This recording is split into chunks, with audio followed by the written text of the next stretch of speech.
Good morning, everyone. First of all, I'd like to call this meeting to order and welcome everyone here to our meeting. Today is Tuesday, September the 14th, 2021, and the time is approximately 9 o'clock. We're going to begin this meeting with the approval of the minutes. The minutes of the Committee of the Whole from August the 24th, 2021. That's my motion. Can I get a second? Got a second by Commissioner Howell. Any discussion? Hearing no discussion, all those in favor of the motion, please say aye. Opposed, nay. Thank you. We have no announcements this morning, so we're going to move right on to appointments to authorities, boards, and commissions. Our first order of business is a resolution appointing Aisha Allen to the Keep Macon-Bibb Beautiful Board. You received all of her information in your packet, including her resume. At this time, I'd like to make a motion to approve. Can I get a second? Second by Commissioner Bronson. Any discussion? All those in favor of the motion, please say aye. Opposed, nay. Thank you. That motion carries. Will be sent to the consent agenda today. Item B is a resolution of reappointing Seth Coker to the Keep Macon-Bibb Beautiful Board. I get a motion to approve. Commissioner Bronson, your light does work, by the way. Second by Commissioner Howell. Any discussion? Hearing no discussion, all those in favor, please say aye. Items C, D, E, F, G, and H are all resolutions to reappoint people to the Keep Macon-Bibb Beautiful Board. Would you like to handle those in block? We have a motion by Commissioner Wynn to do those and to approve. Can we get a second? Second by Pro Tem Clark. Hearing all those items, there's no further questions. All those in favor, please say aye. Opposed, nay. Thank you. Those will go to the consent agenda as well. We're going to move on to item H. Item H is a resolution appointing Mayor Lester M. Miller to the United Way of Central Georgia Homeless Initiative Board, sponsored by myself. That is my motion. Can I get a second? Second by Commissioner Howell. We do have a motion and second. All those in favor of the motion, please say aye. Opposed, nay. Thank you. Item I is a similar resolution appointing Spencer Hawkins, our current EMA director, to the same board. Remember, we get 40%, United Way gets 60% appointment to this board. That's my motion. Can I get a second? Got a second by Commissioner Wynn. Any discussion? Hearing no discussion, all those in favor of the motion, please say aye. Opposed, nay.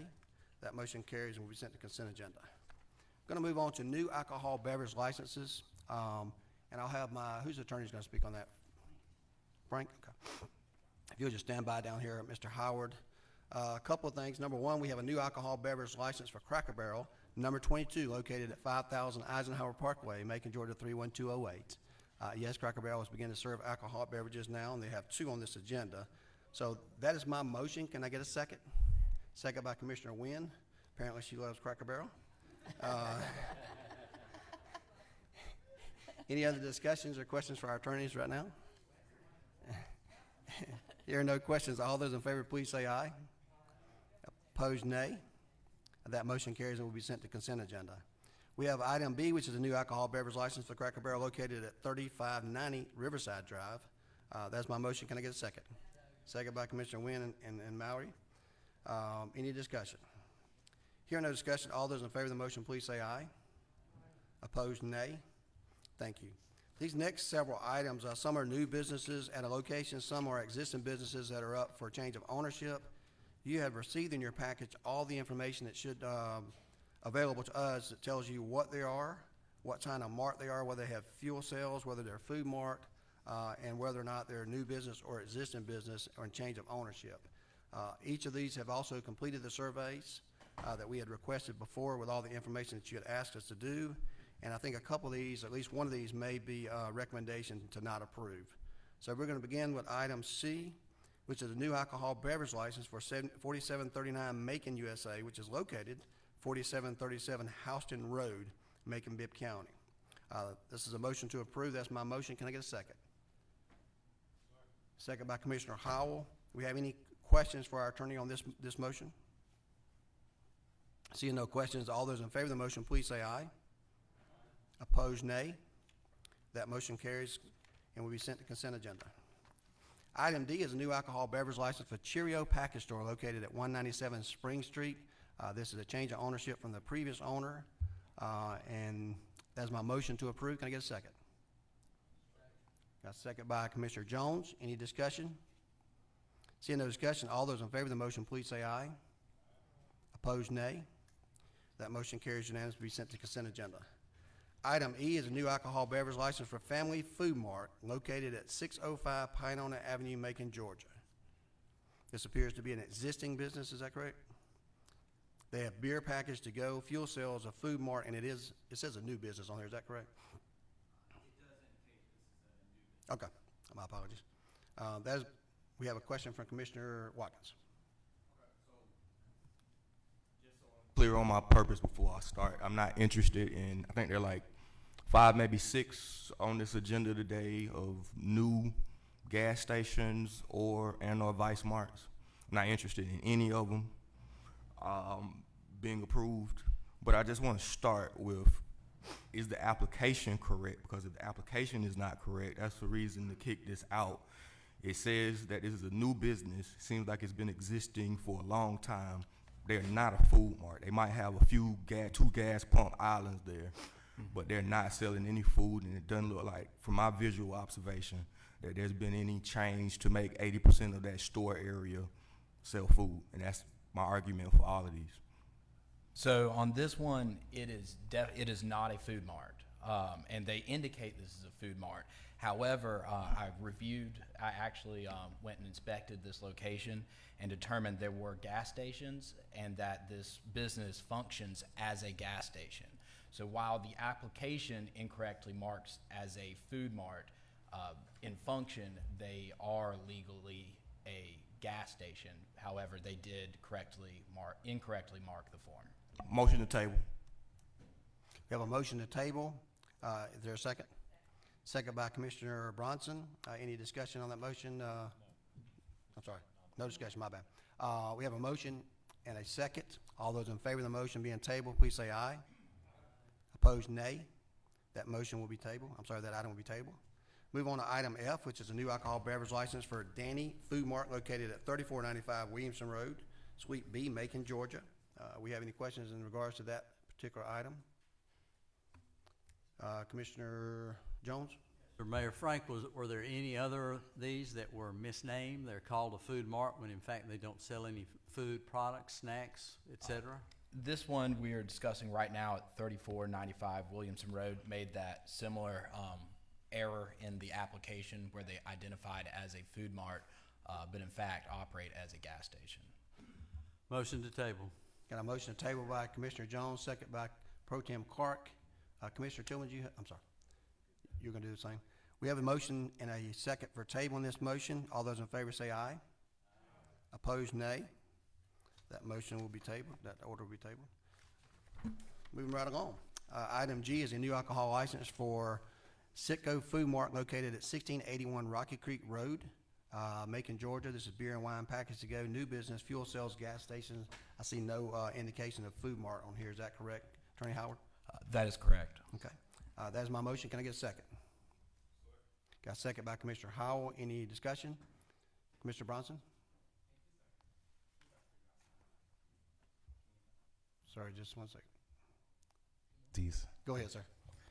And I might be out of line or out of step on this one, but who determines the amount of like liquor stores, gyms, pawn shops that we get in particular areas? Who decides that as far as placement goes? Some of those are already statutory in our policy. It determines how many you can have per district. Some of those are actually silent to those issues, and we will have something. We were trying to get it ready for this particular meeting, but there will be some privilege licenses where some of those restrictions can be dealt with in October meeting. Okay. But right now, this board will determine that unless there's some statutory law that already requires that or some prohibition that we have in place. I'm just concerned about the oversaturation. We've had this discussion before, and it's an ongoing thing. So I think we have an opportunity on this administration to kind of get some groundwork done and regulate where we have things going and how many we have going in a particular spot. So thank you. Thank you, Commissioner Bronson. I had another question over here, maybe Commissioner Tillman. Yes, sir. I just want commissioners to know, and the commissioner, you're never out of line or out of step when you asking a question about anything on the agenda, sir. And the other thing is, unless you're going to be asking me about my wife. So the other thing is, I think we need to do more of an in-depth, and I don't know how we do that, because we know the sheriff department is always busy.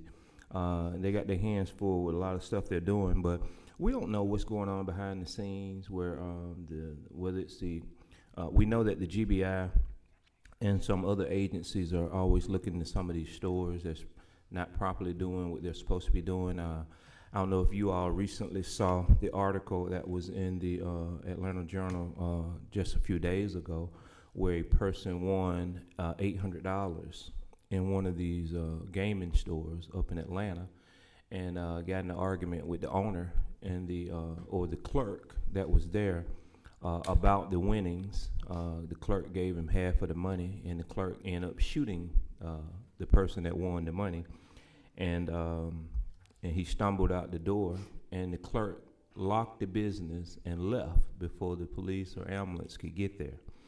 And so, and I always think about Commissioner Watkins, because I know he's been big on these things. These things used to come up when we were at planning and zoning years ago, because a lot of these, what they call them different things. Mr. Attorney, I don't think they make a mistake. I think they're hoping that we make a mistake and not paying attention when they're saying, you know, how can somebody clearly check a box that say we sell food and we don't? You know, I just think that's something that they can't do, and I'm glad that we're going to table or send these things back, because something is going on with these stores where some of these folks have been investigated, some of these folks have been arrested, and then they get other friends and family members to take over. And the market is saturated, and I'll use that analysis of the one that's on Pine Owner, that you could drive down Pine Owner and see, you know, probably 10 or 15 of these things. And so we've been talking about this for years, how to, you know, we're not supposed to regulate. I mean, people decide where they want to put their business at. But that was supposed to be one over in Bloomfield years ago, where it's going to be one at Mercer and Atwood, and that would have been 3. And we blocked that one at P&Z. That was supposed to be one at Bloomfield Road, and I think Brownlee, and they ended up, we blocked that one, they ended up, I think, putting a Dollar General. So what happens, and I just want to educate the commission a little bit, they may already know, and even the public, what happens is these folks are making so much money from a lot of folks putting money in the gambling machines, and instead of them paying taxes on the money, they create and they build new stores. And then they bring over family members, and you know, and that's how they're creating their wealth. I'm not concerned with how people make money, but I think it's a process that we need to just pay more attention to, that we're saturating the market. And so that's all I want to say about that. Thank you, Mr. Tillman. Commissioner Watkins? At least on my online document, there's no attachment for 1681. Might just be an internet mistake, but if it's like that for everybody else, seems like that's a good enough reason to table. Okay. We have a motion and a second on this particular item. Any other questions? There's a motion to table this? We already had a motion and a second. Oh, you make a motion to table this one? Okay. We have a motion to table. Do we have a second? Yes. Is this Sit-Go Food Mart located at 1681 Rocky Creek? Is that where we're on? Yes, sir. Item G. I just didn't have It's non-debatable motion. So we have a motion. We have a second. Do we have a second on this? Yes. You have a second by Tillman. All those in favor of the motion, please say aye. Opposed, nay. I thought one person vote. I heard one person. Okay, just want to be for clarity here, Mr. Howard, and I don't mind keep going through the table these, but I think the better practice perhaps should be take a vote, and there's a reason not to grant it, to deny the motion, not the recommendation, as opposed to tabling this, because if it gets stale, they're going to be able to have an argument to get their license anyway. Is that correct? That is correct, that there is a certain amount of time at which it is that it is actionable for these companies to take legal action against Macon-Bibb County if we table these items long enough, and there's not a clear statutory guidance on what that time limit is. Right, and I'm just speaking from the chair's standpoint. I think we're doing a disservice by tabling these items. If there's a reason that the commissioner feels that we need to deny the renewal, then we need to take a vote and deny it, because otherwise, inevitably, it's going to get stale and come back, and they're going to be having an argument against the county to get it passed or have a suit against us. That's just for food for thought. Sure, Commissioner Tillman. Some commissioners may not be familiar with the tabling process. The attorney can explain it. Usually, the table process is we're looking for more information and trying to get more information, not necessarily denying it. When you deny it, in my opinion, I would think you don't want it at all. So what I'm saying is these folks have made an error. Some of us do not want it per se, and so when they make an error, it gives us an opportunity to ask them questions and find out more information about it as to why you made this check mark, who's in this business, are you on investigation by GBI, have you been arrested by GBI, and so forth. Because there are reasons why all of a sudden all these stores in the middle of almost in the middle of September, when license renewals happen in January to April. And so I'm always curious and suspicious as to why almost at this time of month, why somebody would be making a new purchase for beer and wine licenses in the middle, and then in 3-4 months they got to come back and do it all over again. So that's usually my suspicion, that it doesn't matter what it costs to get a beer and wine license, because we can make money doing other things. Yeah. And so that's all. I understand. Just want to make sure we're clear on that. I think the earlier conversation was about the incorrectly checked a box, and I think that's there's no conversation is going to happen with them on why they did the box. It's something I think we ought to vote up or down. If you have good, strong reasons to vote it down, it needs to be voted down, in my opinion. As far as the other thing, we're going to talk about that just here shortly, an ordinance that we have to address the situation that you've got there. But nevertheless, this item has been tabled, and we'll move on to item H. This is a new alcohol beverage license for 4331 Pinehorn Avenue, Shell, located at 4331 Pinehorn in Macon, Georgia. Commissioner Wynn, do you have something on that? I did to the last comment, Mr. Mayor. I understand your comment about denial versus tabling. I do understand that. But the reason I'm voting to table is the same reason Commissioner Tillman said. I want to check into these a little bit further. I mean, I know the Sheriff's Department has done their due diligence on this. I assume they have. And they've passed all the other tests to get this far. But if there's, I don't know all these places, and there sure is a lot of them over there in certain areas, and I'd like to see what we know about them a little bit more, especially like the Food Mart thing, you know. Well, that was not the issue with 4320 Mercer University Drive. They did correctly mark as a gas station on that location. That was just tabled. So the one we tabled earlier was saying they were Food Mart, and they really weren't. They are named themselves a Food Mart.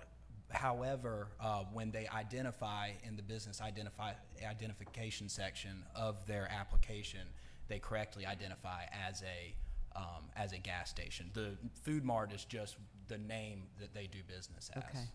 All right. Well, I just want to make sure how we're voting on these, because tabling these, I want to make sure we check on why we're getting the facts behind them, and then come back to them real quick. Yeah, and that's my point, because if you're saying you're tabling this because you want more information, if you're not going to do anything before our next meeting, what information are we supposed to be getting for you? So if there's something that you need to have that we need to be providing for you, we need to know what that is. Otherwise, this table is going to turn into a passage against some of your wishes at some point in time, and that's why That's why I'm commenting now before we go forward further with the rest of them. I appreciate that. Table versus denying. So we're going to move on to item H. At this time, it's the new alcohol beverage license for 4331 Pinehorn Avenue, Shell, located at 4331 Pinehorn Avenue, for beer and packaged wine to go, fuel sales, gas station, grocery store. Frank Howard, Attorney Howard, can you tell me anything about that particular business? And Mayor, I have item H being the Citgo Food Mart. Do I have an unupdated copy? Citgo Food Mart, located at 1681 Rocky Creek Road. No, sir, that's the one we just tabled. We moved on to the next item. No matter what it's called on yours, it's going to be a new alcohol beverage license for 4331 Pinehorn Avenue, which is a Shell station that was on the screen. And that location is a gas station and identifies as such. Okay. Commissioner Watkins? Oh, this is the Shell that's right up under I think it's like the bridge at Rocky Creek where Pinehorn turns into Rocky Creek. It's a Shell, long-standing station, gas station that serves a purpose, looks like where a gas station should be, has an island with more than 10 pumps. I'm not fighting that. That makes sense. That's where a gas station's supposed to be. But I guess what I'm saying, there are a lot of these, the ones that we just passed, they're not benefiting our community. Us rushing to pass it, us rushing them on the agenda, benefits us as a community none. If it takes us an extra 30 days, and the first thing, literally, that was just the first piece. There are a lot of things wrong with a lot of these applications. Like if somebody's following up and asking questions on it, just we got a check mark. Some of this, like on some of them, man, saying that he's leasing it, but it's not an arm's lease transaction, but he doesn't know. Like it's just simple stuff that they contradict themselves on now that we got surveys here. That if we want to get into dime for dime, I have no problem doing. I would like for each of the owners to be here so I can ask them these questions. I thought that was quite productive a few months ago when we had that exercise, and that's what I'm giving us time to do. There is no interest from District 8 or most of the citizens who live in it in us to continue to saturate our community with these business types. Good points, and I understand your situation. I just want to let the public know that this is a process that we have, is put on this calendar because it comes through the formal process in the sheriff's office. It's something that I can't act on alone. It has to be done by the commissioner, so this is our normal process. No one's rushing it on the calendar. We just have a process whereby it has to go before this commission. But I wanted to make sure you know that if too much time goes by, you could reach a different result. You can table every one, as far as I'm concerned, every one of them can be tabled or denied. I have no personal interest in any of these. This is just a mechanism that we use to get it before this commission for a vote. So I have no personal interest on whether or not I agree that we have saturation. That's why we focus on some other things that you tabled last week, because I believe we're saturating certain markets in Macon-Bibb County to our detriment when it deals with poverty and crime and other things. This is something we need to look at, and I appreciate the commission taking a deep dive in these. That's why we need to know the information you need, and we've developed that survey to do such. But if we have legal reasons to deny these things, my preference would be to deny these things and let them carry the burden on whether or not they're going to appeal the process, or if they don't, like some have, they go away. And you reach a better result as opposed to just tabling and coming back with no new information next month, whether you bring the person here or not. So that's just my 2 cents worth. We had another commissioner. Yes, I would like to follow up. Mr. Watson, go ahead. So when I say rush, again, there are things on this application. I don't know why they're not correct, but they came before us incorrect, which is a red flag for me because, again, I'm nitpicking, looking for reasons to deny. The idea right now, I think most of the commission has on tabling is to give folks a fair chance to, if it is an honest mistake, to correct it and come back with the correct stuff. If it stays the same, like, yes, I would like to deny all of these now, but I think we're all being reasonable and giving folks more time to come back with more information. But my leniency, if no one does any more work, my vote is to deny. I'm also to the point where I'm doing site inspections myself. I don't know if that counts, but I'm not impressed by any of these people, any of these businesses that I'm voting no to. Like I said, I just got through giving Shell the kudos, because they are running a gas station that looks like a gas station. I'd eat the chicken though. That's not the case with a lot of these places that are doing business and making millions of dollars in our community, causing crime, causing the sheriff have to do more work. And again, we're letting them get by with half answers.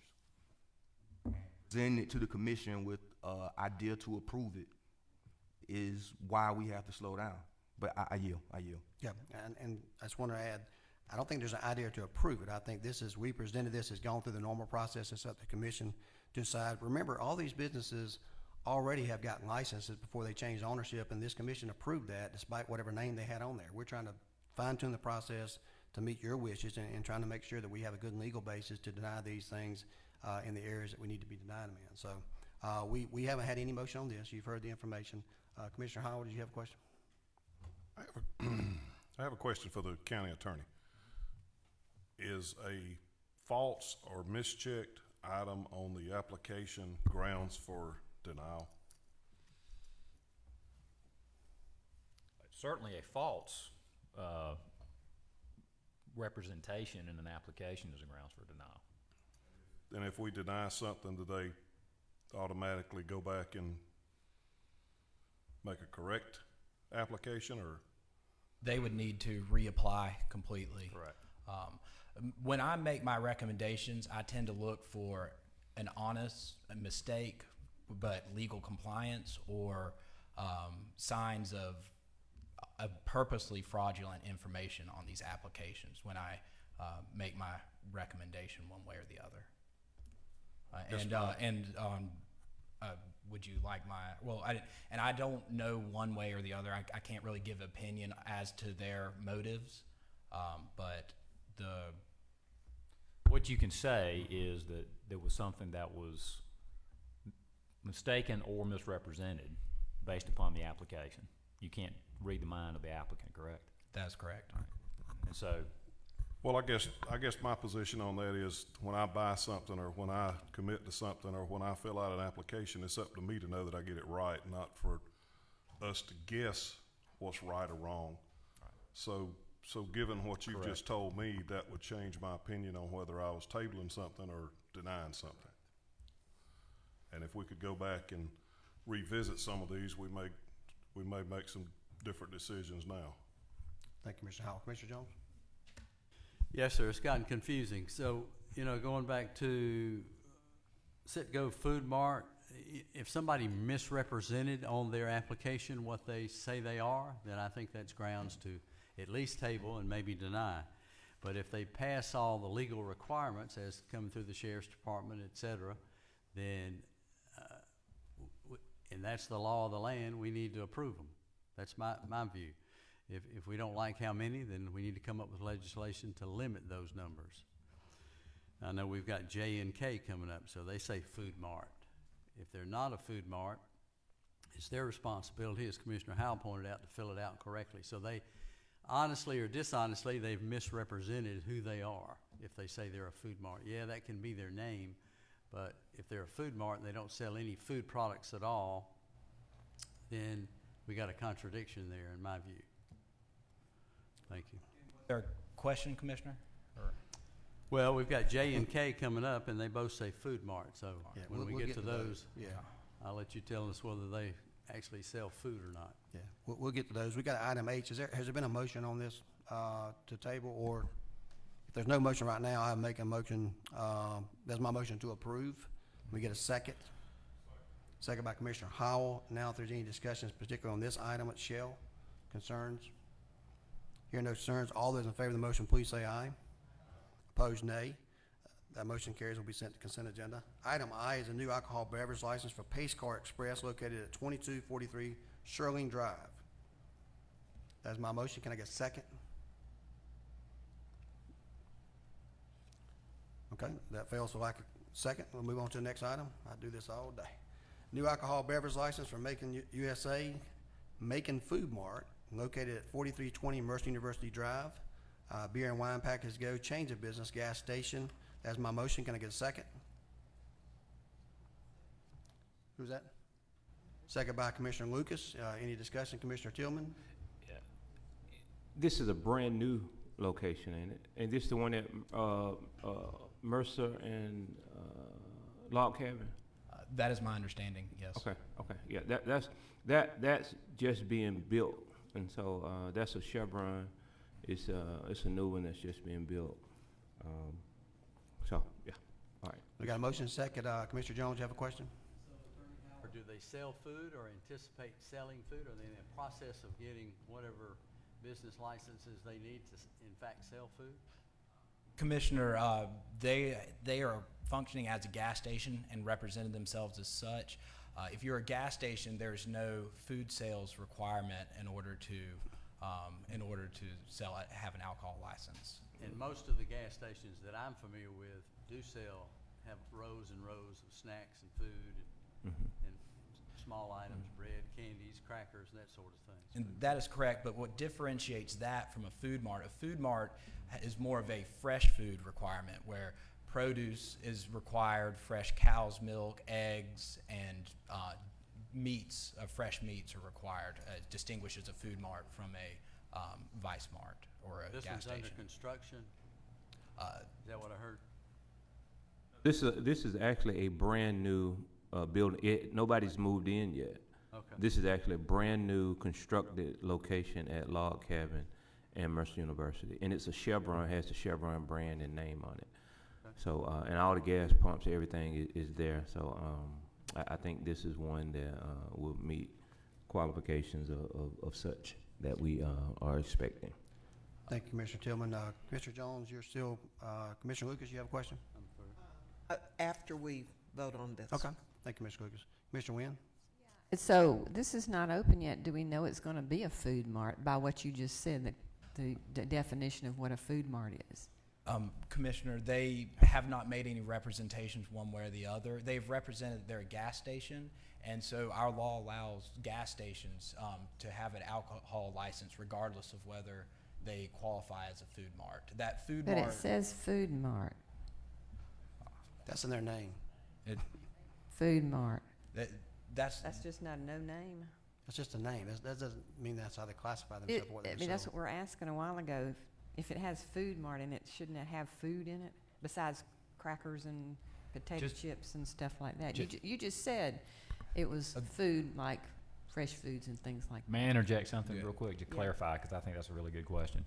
When you say food mart, selling fresh produce, et cetera, you're talking about the legal determination of food mart versus somebody can say they're a food mart in the name and still be a gas station. Is that accurate? That is accurate. What you do business as is, that's the nomenclature. However, we have set legal standards for different types of business, and one of those standards, as a coincidence, is also called a food mart.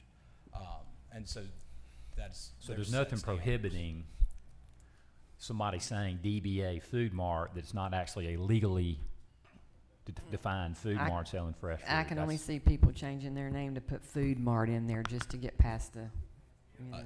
That would whatever. that would not pass them with my review. Put a banana in there, it's considered a food mart because it's got a fresh food item. If you put 5 items of fresh produce, fresh eggs, milk, and fresh meat, then you are considered a food mart. Okay, I but think I'm the not food mart happy is just with their name. They're not alleging that they legally are serving that. You can have a play on name. I mean, if you've been into a package store, I don't know how many packages But you you bought can in just there. You might have Put bought the- some it's liquor a, it's a there. false name to but no put that in packages. there. I'm gonna shut up, but I you know, got- it's just false. I'm gonna yield I rather. second that motion. All right. Commissioner Watkins? Just curious, like, could I have a barber shop and name it the Law Office of Virgil Watkins? Like, Probably. Yes, sir. That seems ridiculous, but. I think you can do that. I mean, it sounds stupid, but Family Dollar doesn't sell any dollars. I mean, it's just you can go on and on and on with these names. So I just, I would go there too. So anyway, I think Commissioner Jones, you have a follow-up? Attorney Howard, so they didn't check a box, it's just called, that's just in their name. Yes. And I would bet chances are they're gonna have food in there, whether we call it fresh food or not, food, packaged crackers, cakes, cookies, bread, probably a milk section, a beer section. So that's typically what you see in most gas station convenience stores that I'm familiar with. And I haven't seen anything one way or the other. I reviewed their application. Their application Yeah. marked that they would function as a gas station and name themselves a food mart, but I had no further information. Gotcha, thank you. Thank you, Commissioner Jones. I don't know about you, but if I go in there and see a cinnamon bun, that's a food mart to me. So we're going to move on to item J. We do have a motion and second. Motion and second. Any other discussion? All those in favor of the motion, please say aye. Opposed, nay. That motion carries. Item K, which is the last of these alcohol licenses, thank goodness. New alcohol beverage license for Z Food Mart located at 1286 Anthony Road, Macon, Georgia. There's a motion to approve. Is there a second? I'm sorry, And my bad. Mayor, This is the one we talked about. There's a recommendation by the attorneys after their inspection of a motion to deny. So please explain why you want to deny that motion, attorney. And Mayor, initially they filled their application out as a grocery store, which was not physically possible. So I brought that to their attention. Grocery Oh, store the must be size. 10,000 Right. square feet of retail space. This building was 2,600 square feet. And so I brought that to their attention. They re-identified as a Vice Mart, and currently there's a moratorium on Vice Marts. Thank you. They just can't get it right. We have a motion to deny. Can I get a second? Second by Commissioner Pro Tem Carcanisi and everybody else after that. We have a motion and a second. Commissioner Lucas, do you have a question on this one? On the other, on another item. I wanted to go back to I. Okay. On this item, we have a motion and a second. No further discussion. All those in favor of the motion, please say aye. Opposed, nay. That motion carries and will be sent to consent agenda. Commissioner Lucas would like to step back to item I, which is new alcohol beverage license for Pace Car Express located at 2243 Sherling Drive, I bet, in her district. And you have a question? Yes, would it be appropriate to have that motion? And I was going to second it. That particular item, that location, I know they had a fire a few years ago, and they have rebuilt the store. I've not been in it, but I'm wondering if there are any problems with it. Did you see any? I did not while reviewing the application. Commissioner. Well, I don't want us to do. So, Commissioner, you'd like to make a motion to approve that item? Approve I. We have a second? Second by Commissioner Howell. We have a motion to approve item I, since it fell for lack of second just a moment ago. So we have a motion and a second. Any further discussion on that item? Seeing no discussion, all those in favor, please say aye. Opposed, nay. Thank you, Commissioner, for clearing that up. That'll be sent to consent agenda. We're going to move on to a presentation. This time we have a presentation. If we can get our online information correct, this is a ShotSpotter presentation by ShotSpotter. This is a resolution authorizing the mayor to execute an agreement with ShotSpotter for the provision of gunshot detection, location, and forensic analysis services in a total amount of $1.970 for 4 years. Service to be paid from American Rescue Act funds. We won't entertain any motions at this time before the presentation, but we do have two gentlemen here today that's going to identify themselves, where they're from, and they're going to conduct a presentation, and that'll be displayed for all the people at home as well to see.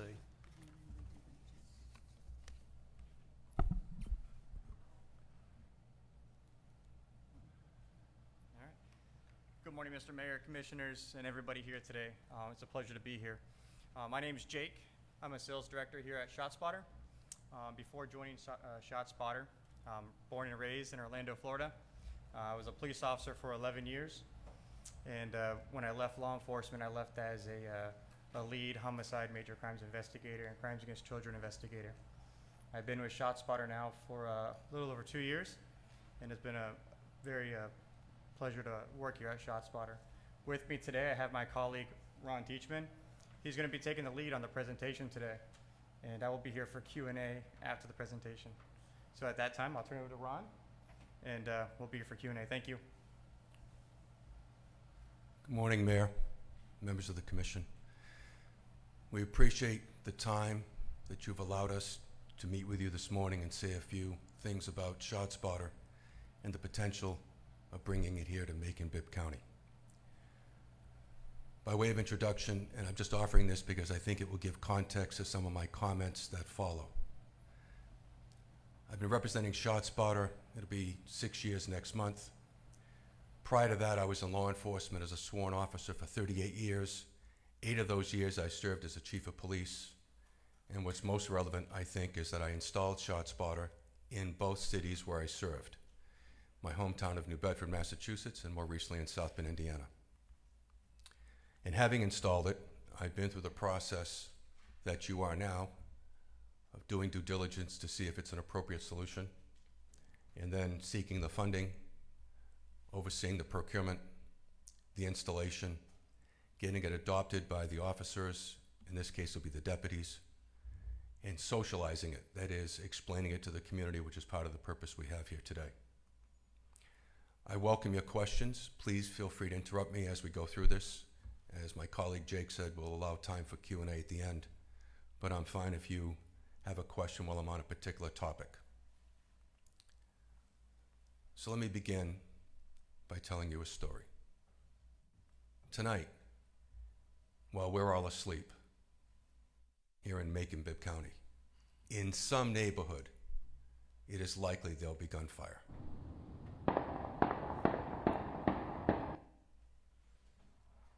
Now, the reality is the Sheriff's Department will not know about that because most gunfire goes unreported. Overwhelmingly, it is not report it to law enforcement. Law enforcement only gets a small slice of what's really happening. In fact, according to our customers, at best, only about 20% of gunfire is reported. And when it is, and I'll get into this in a few minutes, it's delayed because there's a contemplation of whether to call the sheriff, and also the caller is some distance away. So the opportunity for the sheriff's department to get to the right location in real time, to save a life, to talk to witnesses, to gather evidence, is probably less than 20%. Through no fault of their own, the weak link in the chain is the telephone system. Meanwhile, the shootings continue. Shooters feel emboldened to shoot guns because they don't see a law enforcement response. And that spreads fear in the neighborhoods. Let me bring this to a personal point. Imagine somebody in one of your districts tonight awakened by that gunfire, perhaps your neighbor. They get out of bed, they go down the hall, comfort a child who's crying, who was also awakened by the gunfire, and at some point, they go to the front window of the house, peering through the blinds, waiting to see a response from the sheriff's department. But because no one has called, because the sheriff's department doesn't know about that gunfire, there'll be no response. But they think the sheriff knows. After all, when they watch cop shows on TV, every crime gets solved, every bad guy gets arrested, so they project omniscience to the sheriff. Well, let me ask you, if they think the sheriff knows and the sheriff doesn't show, what might they think about their sheriff's department? That they don't care. Now, we know that's not true. We know that Sheriff Davis and the people who work for him care passionately. But you can see the disconnect of perception and performance only because no one is called. They might also say to themselves, why don't they care? Having concluded that they don't. Lawyers call this deliberate indifference. They might even say, I wonder if one of the commissioners would see a law enforcement response if that happened where they live. And this creates a vicious cycle where gun violence continues unabated. There's a negative perception about the sheriff, indeed about this commission. This erodes community trust and puts your deputies at risk as well. But at ShotSpotter we ask, what if? What if there was a way to address all these concerns? Law enforcement safety, violence reduction, community engagement. We say yes. With ShotSpotter, you can detect, protect, and connect.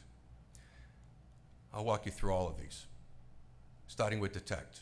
With ShotSpotter, there'll be comprehensive notification when gunfire occurs.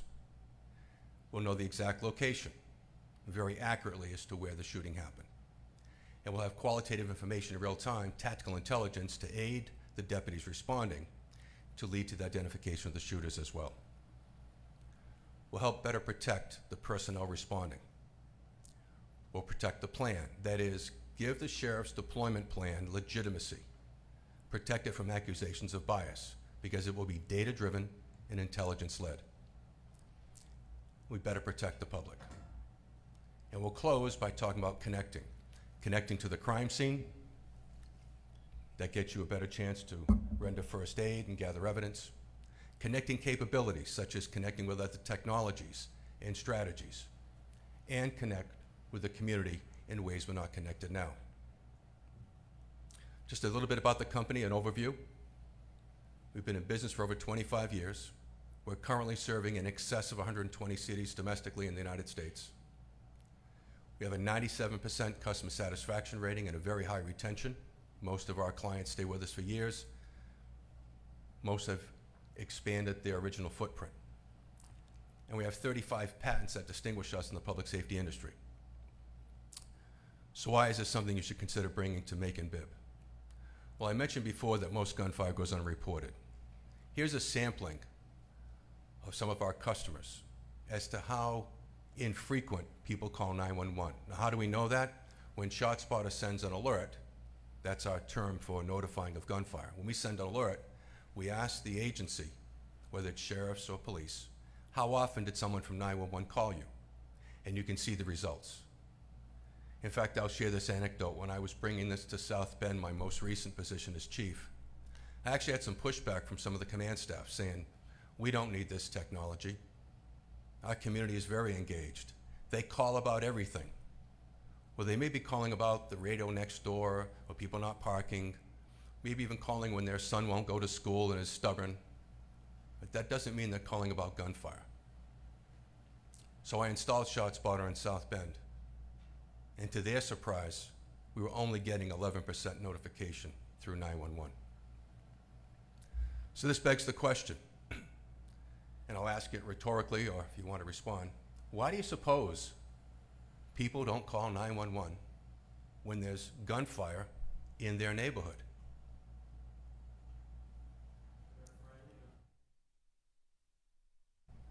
Thank you. So what I've been doing for the past 6 years on behalf of ShotSpotter, traveling around the country as we're installing this technology, is going to community meetings. And I ask this question. This is not unique to Macon-Bibb or to this region of the country. It's what I hear everywhere I go, and you've already heard a couple of responses that are spot on. What I hear from folks is, we don't call 911 because we're not always sure that noise is gunfire. It could be fireworks, it could be backfire. Looked out my window, I don't see anything, so I don't want to call the sheriff if it's something else. No one wants to be the person who cries wolf. They think someone else is calling, especially, again, if they look out the window and it's not immediately in front of their home. They're afraid of retaliation. And lastly, there are many reasons, but the four are here most common. The last one is probably the one that's most insidious. They've resigned. They've given up because they don't see a law enforcement response. They don't expect they're going to see one. So they accommodate it. And we'll talk in a few minutes about what comes of that, diminished quality of life. Let me give you a visual of what's happening now in Macon-Bibb County, since you do not have ShotSpotter. Someone fires a gun, no one calls the sheriff, they don't know about it, they don't respond. And if any of you or anyone watching this may be skeptical about the data I've shared about people don't call, ask any deputy sheriff, how often have you been sent to the hospital on a shooting victim and there was no corresponding 911 call? If no one's calling about a non-fatal shooting or a blood shooting, imagine all the other shots fired that don't get reported. But let's say in this instance someone does call. Where do we send our deputy? Probably going to send them to the caller's house. It's the only location we're certain about. And that may put them in harm's way driving through the hot zone, the danger zone where the shooter is, because we don't know where the shooter is, we only know where the caller is. Even if they're coming from a different direction, we're going to waste critical time going to the caller's house to have a redundant conversation with what they already gave to 911 operators. And then the deputy's going to set up a search area around the caller's house. They're going to look for witnesses and evidence, and they'll find nothing because, again, according to our customers, the average caller is 780 feet away from the actual crime scene. And imagine if someone's actually shot, they'll be bleeding out, and we're not getting it to them with first responder and EMS care because we don't know where they are, we only know where the caller is. Furthermore, what happens when the narrative in the house is that law enforcement doesn't care? He becomes more likely to self-police, to join gangs or groups for his own protection or that of his family. And there's a diminished quality of life that's not going to show up on any crime statistic that the sheriff provides the FBI. When children are not allowed to use playgrounds near their home or even leave their home after school because the fear of gunfire in the neighborhood. That's what happens when gunfire becomes normalized. And again, from the sheriff's perspective, trying to allocate resources effectively and efficiently, he's only seeing the tip of the iceberg as to the overall gun violence problem because he only has 911 information to go by. You can't manage what you can't measure. But we will help detect, protect, connect. Let me explain how we detect. How does the system work? We'll come to Macon-Bibb and install acoustic sensors building an array, a dome of protection, if you will. And the best analogy I can offer, by the way, is to think of your cell phone provider, whoever that is, how they have built a network of cell towers and mini cells to give you the service that you can have clear calls and text and email and check the internet. We will similarly build a network. Sensors on rooftops of buildings or on utility poles. And after the system's installed, when someone fires a gun in the coverage area, that acoustic event, that gunshot radiates out. The sensors detect and locate. That is, they can hear the gunfire quarter mile, half mile, or more away, and they locate it by time stamping when each sensor heard it, and then through triangulation, mathematically determining where each gunshot was fired. And that's easy to do because the speed of sound is relatively slow. It takes about 4.5 seconds on a day like today for a gunshot to travel a mile. And we're measuring to the milliseconds. Now all that data goes up to the cloud where a machine classifier initially reviews the event, and then the data is sent to an incident review center where our trained acoustic technicians review the event. And they go through a number of steps to distinguish gunfire from other things that go bang, boom, and pop. For example, they listen to the audio recording, and to their trained ear, fireworks and gunfire are rather distinct. They look at the acoustic signature, the waveform configuration. And again, gunfire has a different signature. Then they look at the sensor participation. By that I mean, they look to see if there's directionality. For example, if I walked out of this building and set off a bottle rocket or an M80, an aerial or a ground level firework, that would radiate out omnidirectionally and the sensors all around me would hear it. But to shoot a gun, that's a very linear event. And the sensors would participate more in line, while a couple behind me to the side might hear it. You would see more sense of participation in front of the shooter. Great way to distinguish gunfire from those other things that go bang, boom, and pop. In under 60 seconds, we're determining if that event is gunfire and sending the alert to the sheriff's department. We send it simultaneously to the 911 center so the dispatchers and call takers are aware. We send it to desktops at the sheriff's department, but more to the point, we send it to their laptops and tablets in their squad cars, to their phones, and even to their smartwatches. And we perform both on Android and iOS platforms so we can send to whatever device they use. Now just pause for a minute and say, bringing technology into a 911 center, to a communication for law enforcement, is not unique to overcome a communication barrier. Historically, in 911 centers across the country, for decades now, we've had TDD or TYY phones. And those are installed to accommodate people with a hearing or speech disability so they can communicate with public safety. And I would submit to you, if you're getting less than 20% calls of 911 from your community now, there's a communication disability here in Macon-Bibb. We can address that. Let me talk now quickly about protecting. Protecting, starting with personnel, the deputies of Macon-Bibb in Bibb County. If they're on patrol or they have access to a device and there's a shots fired in the coverage area, they will hear this distinct sound on their device. That would cause them to look and see what you're seeing now. Now this would probably be running behind the computer-aided dispatch screen, calls for service. They'd click on a toaster and it would pop to the front and they'd see what you're seeing now. Let me walk you through what they're seeing. The number of rounds fired, and that teardrop is where we dispatch to. We call it cop to the dot. Why? Because 911 sends you to the front door of an address. That may not be where the shooting is. We send the deputies right to the location where the shooting occurred, because it could be in a backyard, an alley, a field, or a parking lot. So again, cop to the dot. We also identify the address, the nearest parcel address, and I'll identify why that is in a moment with Google Maps. But they need that for record-keeping purposes. We tell you the timestamp. We would tell you, if it's relevant, is there more than one shooter? Was there a high-capacity weapon involved? We would also tell you if there's a full automatic. And then, when the deputies are en route, we publish an investigative lead summary. What is that? That's a timestamp of every shot fired and the sequence of shots fired.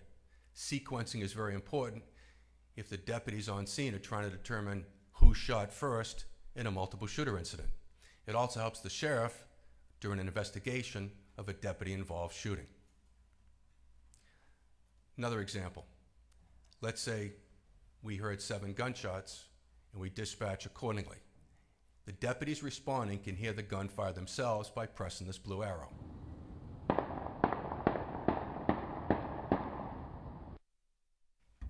Then, while they're en route, they can press on this icon, and we take them, because we've recorded the parcel address. We load Google Maps right into their device directly.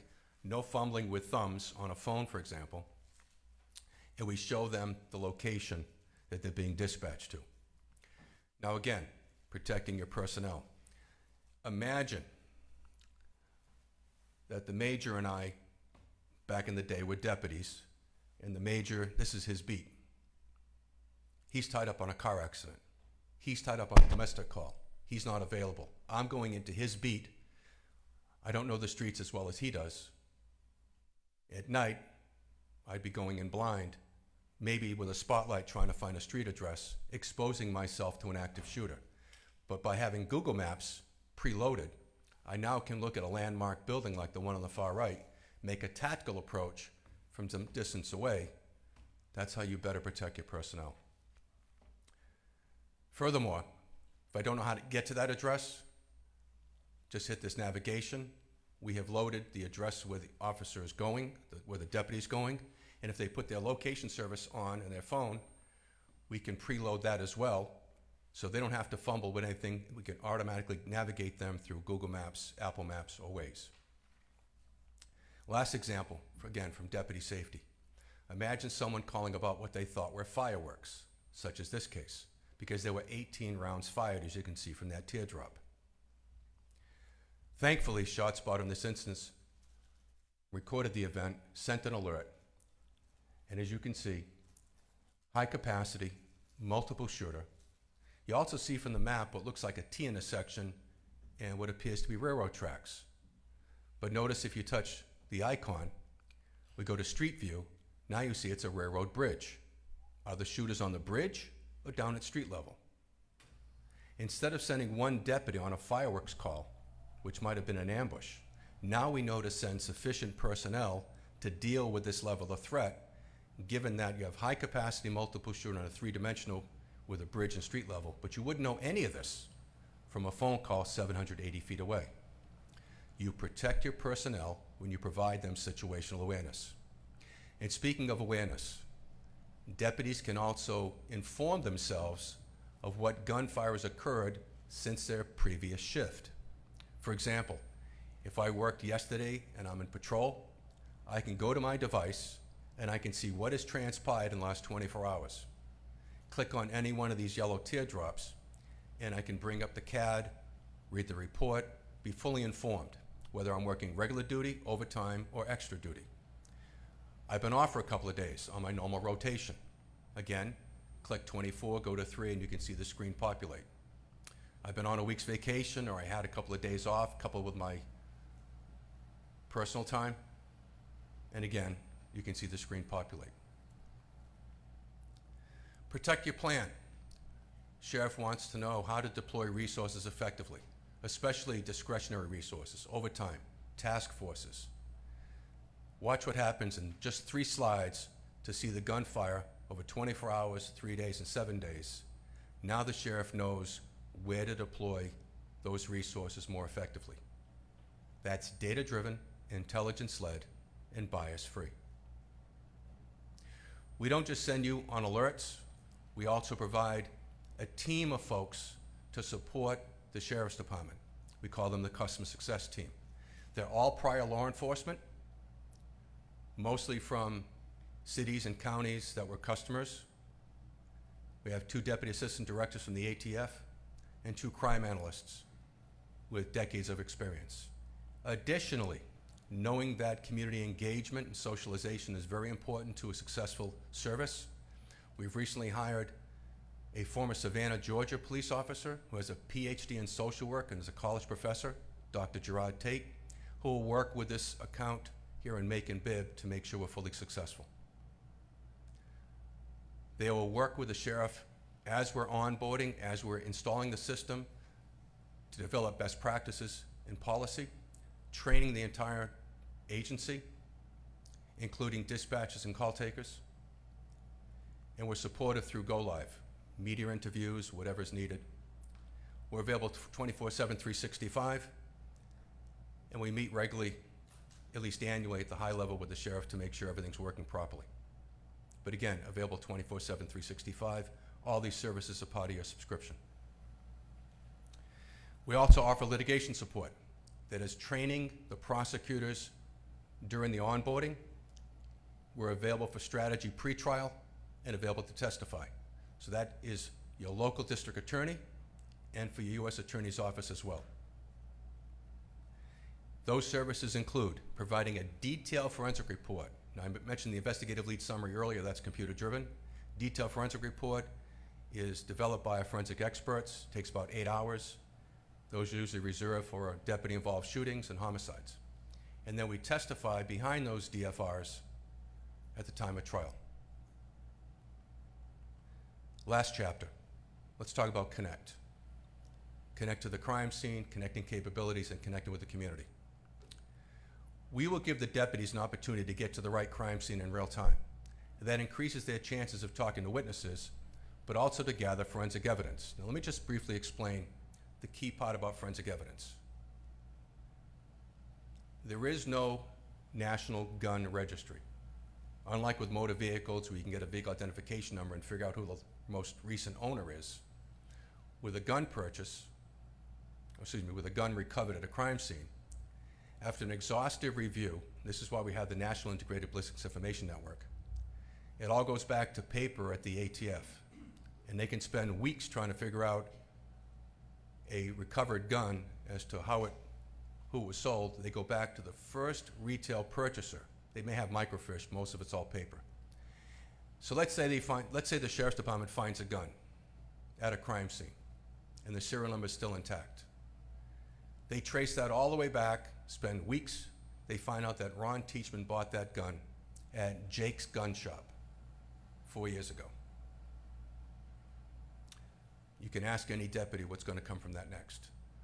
I've moved 3 times. They find where I'm located. They come and interview me, and I will tell them probably one of 3 things regarding that gun. I lost it, I sold it, it was stolen. And there goes their trace. So what we do instead of relying upon guns and serial numbers, we find spent shell casings, we find spent bullets, and microscopically, those discharged items can link to the gun. And that's what NIBIN does. Let me show you how ShotSpot will help the NIBIN program, the forensic program that the sheriff has. Again, without ShotSpot, you wouldn't know about that shooting. But we will send the alert to the precise location, and the deputies will likely find spent shell casings. Now, say at scene A, no one was shot, no property damage, but they did find the casings. Subsequently, in Macon-Bibb, in Atlanta, in Savannah, in some other city, there's a blood shooting. Police officers or deputies at that scene treat the victim, do what they do, and then they find casings. All those casings go into NIBIN, this national depository. And by the way, if you're not familiar with NIBIN, the best analogy is think of your fingerprints. You know there's a national registry of fingerprints the FBI has. This is similar. So, at the ATF, they do the link, and they find the same gun. Now the sheriff's deputies go back to scene A, canvass the neighborhood. And well, the residents will probably say, yeah, we've never called for all the reasons we talked about at the beginning of this presentation. But since you're here, yeah, there is a guy, that blue house down the street. He comes out of his house all the time and shoots his gun, celebrating his favorite sports team, or maybe he's involved in some criminal activity.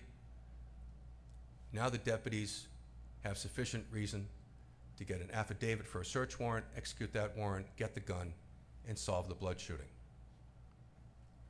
I'll just quickly go through this. This is right off the ATF website, called the Crime Gun Intelligence Center Workflow. Step 1, comprehensive collection, entry into NIBIN, the analysis, the investigation gives you leads, deputies follow up on that, identify the perpetrator, bring them to prosecution, and give feedback to the deputies that originally gathered the casings. Again, this is right off the ATF website. Most important step is step 1, comprehensive collection. ShotSpotter gives you that opportunity. In fact, the Urban Institute did an independent study. You can see the results when gunshot detection was involved in evidence recovery in homicide and robbery cases.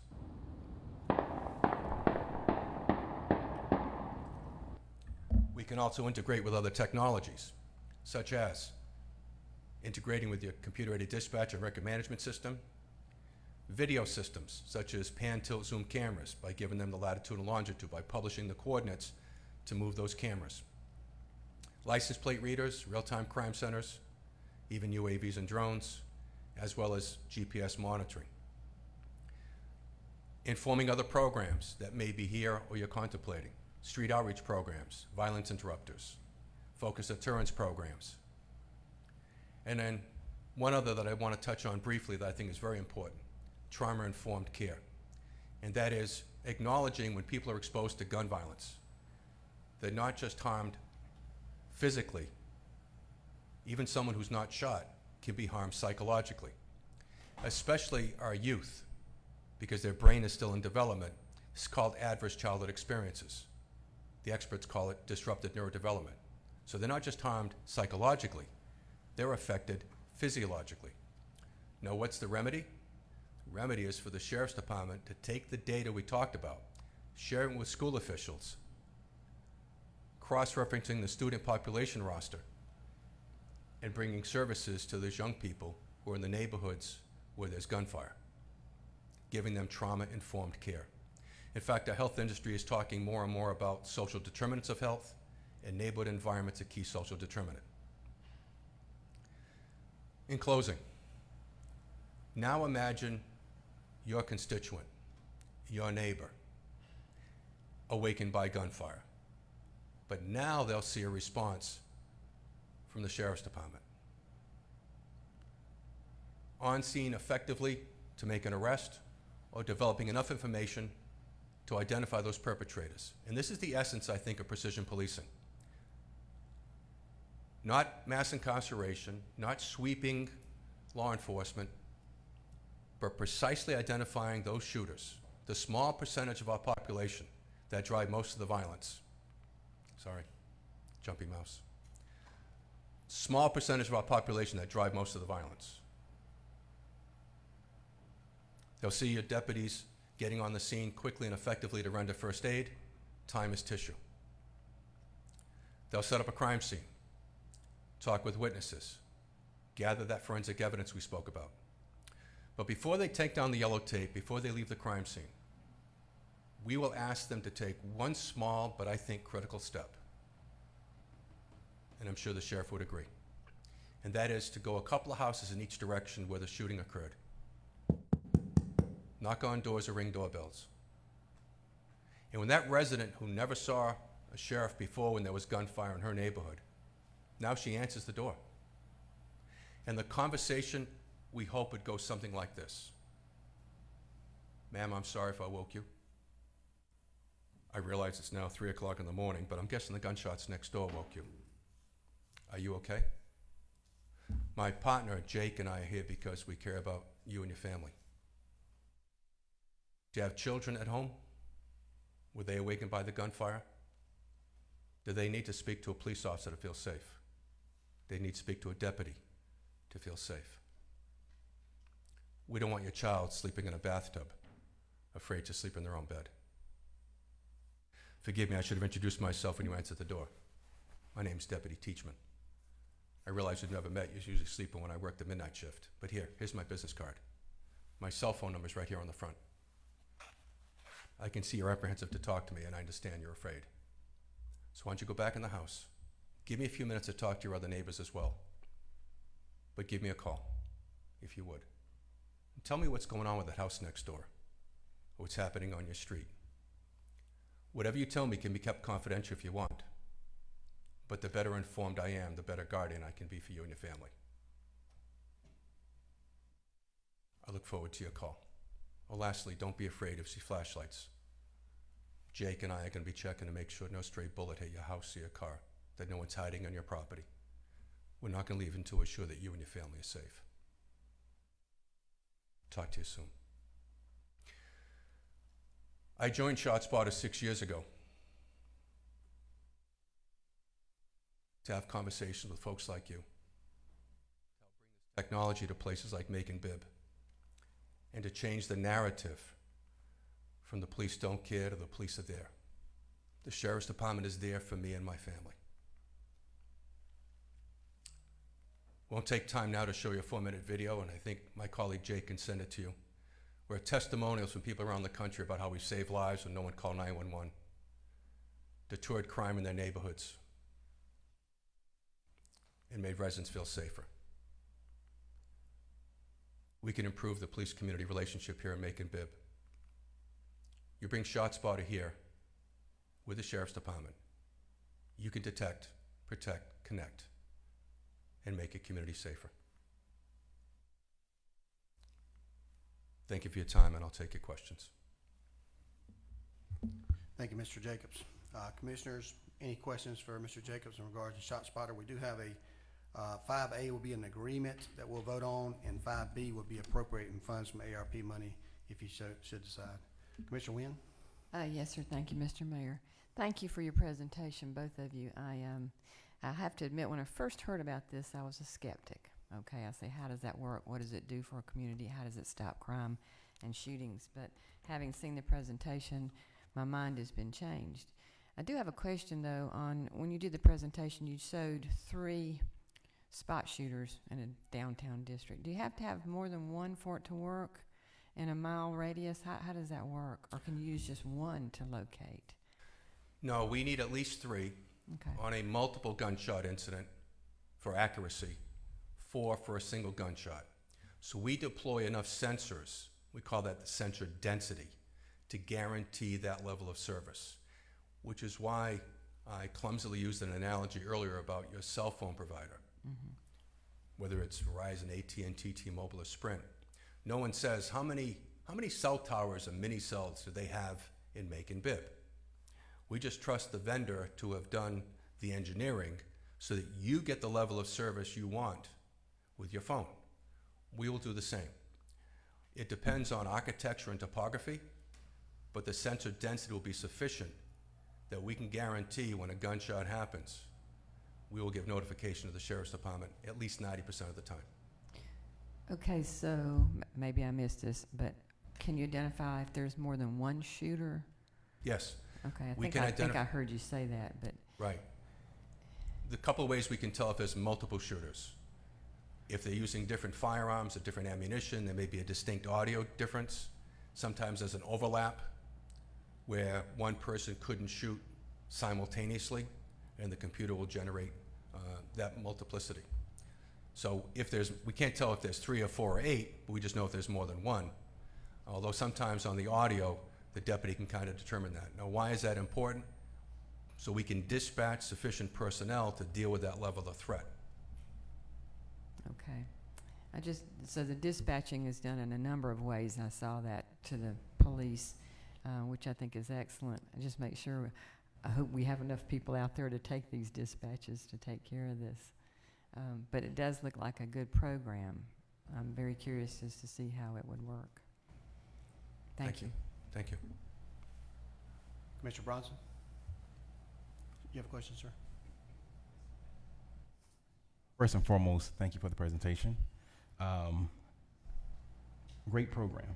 And from my time in DC, we utilize the same system, tag team with the automated speed cameras. So I'm a big advocate on both programs working together. What that does for us basically allows us to kind of focus in on exit strategies for anybody that does commit a crime.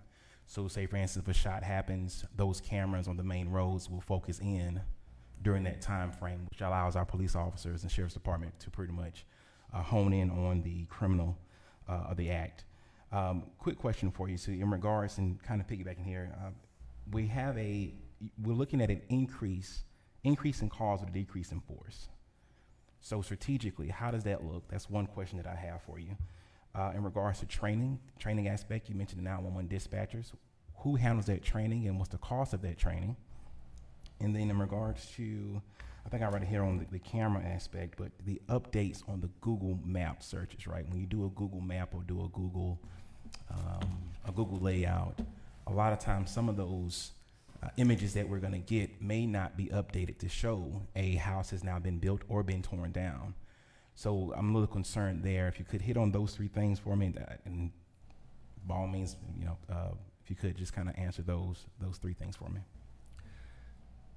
So I'm not sure I heard the first, but I'll do the third and the second in reverse order, and you can repeat the first if you would. So the Google Maps, we regularly update those to be accurate. But the idea is, there may be a house that was built, but at least in this case, the deputy would have an understanding of the general neighborhood. It's about not identifying a particular house, it's identifying a landmark building so they know they're close. They know that the dot on the map from the satellite view, that's their ultimate destination. That's probably where the shooting victim may be. That's where the evidence is going to be. The street address is just for record-keeping purposes, but we dispatch to that immediate area, and it's about deputy safety. Picking a landmark building and knowing that's your focal point as you're driving, especially at night, so you're not surrendering yourself into the hot zone. That's the real effectiveness of the Google Map interface. Okay. But it's updated regularly enough that we give you an accurate picture. Okay. The training is, we will train as many of the deputies as the sheriff would allow. It's all included in the subscription. We don't charge by the student. We recognize, obviously, that that the sheriff has a cost of putting people in training. That's that hidden cost that every law enforcement executive has to incur. Okay. And we'll be as painless as possible. That is, maybe doing some of the training prior to shift, right after shift, even doing it remotely. We have video capsules that the deputies can watch, and then having a train-the-trainer in-house that the deputies can refer to if they weren't available on the day we did the training or if they need follow-up.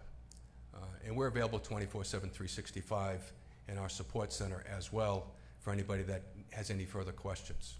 But we think the training modules that we have, and this is a really easy app to learn on the phone or on the web, and so it doesn't take a great deal of time to understand how to use it effectively.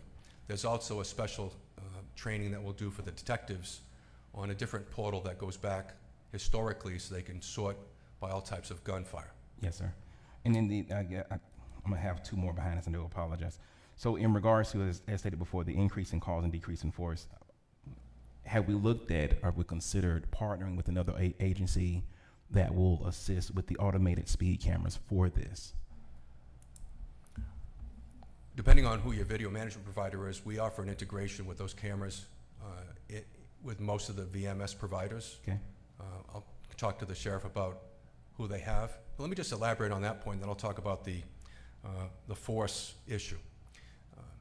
What we recommend, and I'm sure the sheriff has done, is not only have the pan-tilt zoom cameras that are in the head end at the real-time crime center, as you're talking about, cameras that can be manipulated remotely, but to take an inventory of all the cameras that are in Macon-Bibb, such as I heard with Councilor Ura on all the applications you entertain on all the gas stations. It's very common for gas stations, for example, to have outward-facing cameras to the pumps. Right. Well, we know, ShotSpotter will tell you where and when the shooting occurred.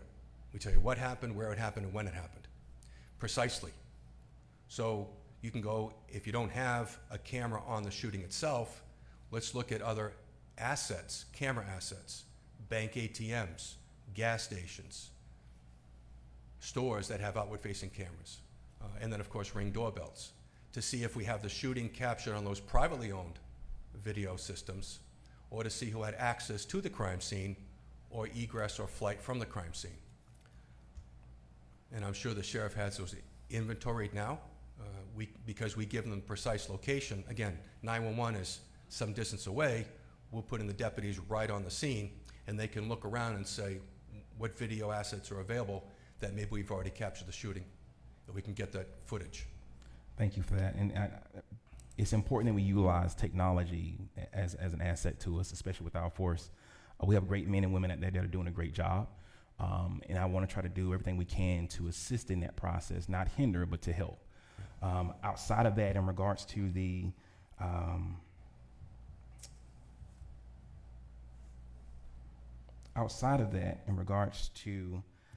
the prosecution of it, have we had any examples as far as a decrease in crime in certain areas?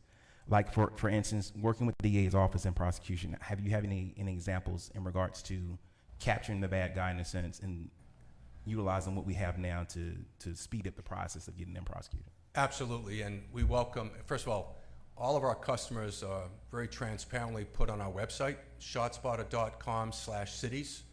We welcome you to talk to anybody you may know from another city. Welcome your prosecutor to call her colleagues in other counties and hear the stories of how we've assisted in those prosecutions. Okay. We've been allowed into evidence. There's a series of tests, Darbert, Fry, Kelly, that the judge, I'm sure council's familiar with those, that a judge requires for evidence to be included into court. Our experts have been accepted in the courts that we've been deployed. Did I answer all your questions? Yes, sir. Thank you. Thank you. Thank you. Thank you, Mr. Bronson. Commissioner Jones? Mr. Teachman, it's nice that you came in person today, and we've seen it once before, but it's like a good movie. You need to watch it a second time, and you pick up things. So I appreciate you being here, and I appreciate Sheriff Davis and some of Macon's finest being here as well. Seems to me like it would be, alluding to what Commissioner Bronson said, it seems like to me it would be a strong recruitment tool because of the protect component of it for our law enforcement people. Certainly one of the best presentations I've ever seen about anything, and I'm strongly in favor of it. So thanks for being here today. Thank you, Mr. Jones. Commissioner Watkins? For the presentation, you did a great job of explaining the why and what ShotSpotter is. I guess I'm curious, a little bit more curious about the actual implementation here. You mentioned that it's a subscription, and I understand the technical assistance and the training that you'll provide, but the actual, I guess, physical brick and mortar, over the first year, it seemed like the contract is about $500,000. What are we getting in terms of coverage area and those details? Because I assume and I think if I'm understanding the contract right, it's about 7 miles worth of area. Yeah, I think, and I think Mr. Jacobs is hesitant because we want to make sure that we protect all security measures here for Macon-Bibb County. But contractually, the cost of these, the system is approximately $70,000 per square mile. The contract that you have before you indicates with the cost of about just under $500,000 per year for a 4-year contract. Therefore, that's how you get the $1.9 million. If you know before, we have access to all the data that's relevant in Macon-Bibb County. It's important to make sure that the sheriff runs this operation. That's why he's here today. He has been working directly with ShotSpotter to determine the areas that need to be covered, the most significant areas, and he will lead the charge in this. Our duty and responsibility, of course, is to allocate the funds and do our due diligence on this right here. So I'm not sure if I answered your questions. We'd be happy to answer any further questions in executive session if needed. But this is a 4-year commitment, approximately $500,000 per year out of ARP money, and the costs are about $70,000 per square mile for the service. If I may, that actually breaks down to $7.99 per hour per square mile for continuous coverage and protection. And I understand it to be a tool, and a tool is only effective as we use it. Yep. in order for Macon-Bibb County to be prepared in this greatest way to use it, what other things do we need? Is there like a central, I know when we were talking about cameras, you know, having somebody to monitor them continuously, or does it require any extra staffing, or would you recommend extra staffing or anything on our side? So ShotSpotter has tremendous value standing alone. What I was suggesting in the presentation is we have the capacity to integrate directly with other technologies, should you have those, and integrate with other strategies, should you have those or you're contemplating those. You need not have those other technologies and strategies, but if they're in place, or if the sheriff is considering those, we have the capacity to do those integrations. And I guess timeline for installation or project rollout, assuming that. So it varies. I'll give you a ballpark. It's about 4 to 6 weeks per mile for us to install the system. Now, what takes that long? We put most of our sensors on privately owned commercial and residential properties. Obviously, we'll seek government buildings first, come to this commission, go to the school superintendent, can we use your rooftops? But you don't have enough buildings that are government controlled to satisfy our appetite. That is, as was asked earlier, what's the density? The density exceeds government buildings. So we go to the privately owned commercial and residential property owners, and in some cases to utility companies to use their poles to make sure we have sufficient density to guarantee you a level of service. Identifying the building owners, which is something we could use the assistance of corporate counsel. Getting the person on scene who's got authority to let us up on the rooftop, to agree with our indemnification, sign the agreement, to get the electrician on the rooftop. That takes time. Now, we'll expedite, if you allow us, to do the installation while we're in the contractual period, but from the time we start, whenever that is, it's probably 4 to 6 weeks per mile. 1 mile at a time, I assume? We can, or we can cluster, depending on the grouping, we can do 2 or 3 miles that are contiguous and go live there. Meanwhile, we're doing the training and the onboarding with the Sheriff's Department as well, so that's all simultaneous. But we need not wait for all 7 or whatever miles we have, but we can do them in smaller clusters if you want to roll out that way. And just because I'm curious, the size or the weight of a ShotSpotter box, is it a? So the best analogy I would offer you is a child's lunch box. Think of, and it's not necessarily rectangular, but think of something about 8 by 9 by 4, weighing about 3 pounds, affixed to a pole that's on a tripod with cinder blocks or sand, maybe lashed to a chimney, in the middle of a roof, so it's not in view. We don't need line of sight, it's acoustic. And the electrical drawer is about 3 watts. Think of your bathroom nightlight or a Christmas tree light bulb. Cool, thank you. Thank you for your questions. Thank you, Commissioner Watkins. Commissioners, you've heard the presentation today. I indicated earlier we have 2 items to take care of in regards to ShotSpotter. The first is the agreement, that is 5A. The second is 5B, which is the appropriations of funds. At this time, I entertain a motion to approve item 5A, the agreement. Okay. Motion by Commissioner Jones, second by Commissioner Bronson. Any further discussion? Hearing no discussion, all those in favor of the motion, please say aye. Opposed, nay. That motion passed unanimously. Be sent to consent agenda today. Item 5B is an ordinance to appropriate up to $1.970 to be paid, $1.9 million to be paid from American Rescue Act funds for the purpose of funding an agreement with ShotSpotter, Inc. for the gunshot location and response services. Commissioner Watkins, you have a question? No actual problem. I was curious. Could you, the remaining total or the running tally of our CARES Act funding or ARP funding would be helpful? I think Ms. Julie Moore can give you an estimate, and we have another item on the agenda, just a couple of down, that will also change that number for you. You want to wait till after that, or? It's going to change, but you just subtract it, I guess, for yourself. We've currently committed about 19 million, and we'll be talking about 12 million later for the loss of revenue. And so you still have about approximately 5 or 6 million available, and this would take a portion of that. So 5 or 6 million unallocated at this point? Right. And that, never mind. Thank you, Mr. Watkins. Commissioner. Was that after this amount's being used? I'm sorry, Julie. Once you do the 12 million and you've already done the 19, you have approximately $6 million. So this 2 million will come out of that 6. So we'll have it'll about leave 4 left after that. Okay, thank you. Keep in mind, it won't be 4 left, it'll be 16 million left from the ARP money. 12 million just will be sitting in our general fund account.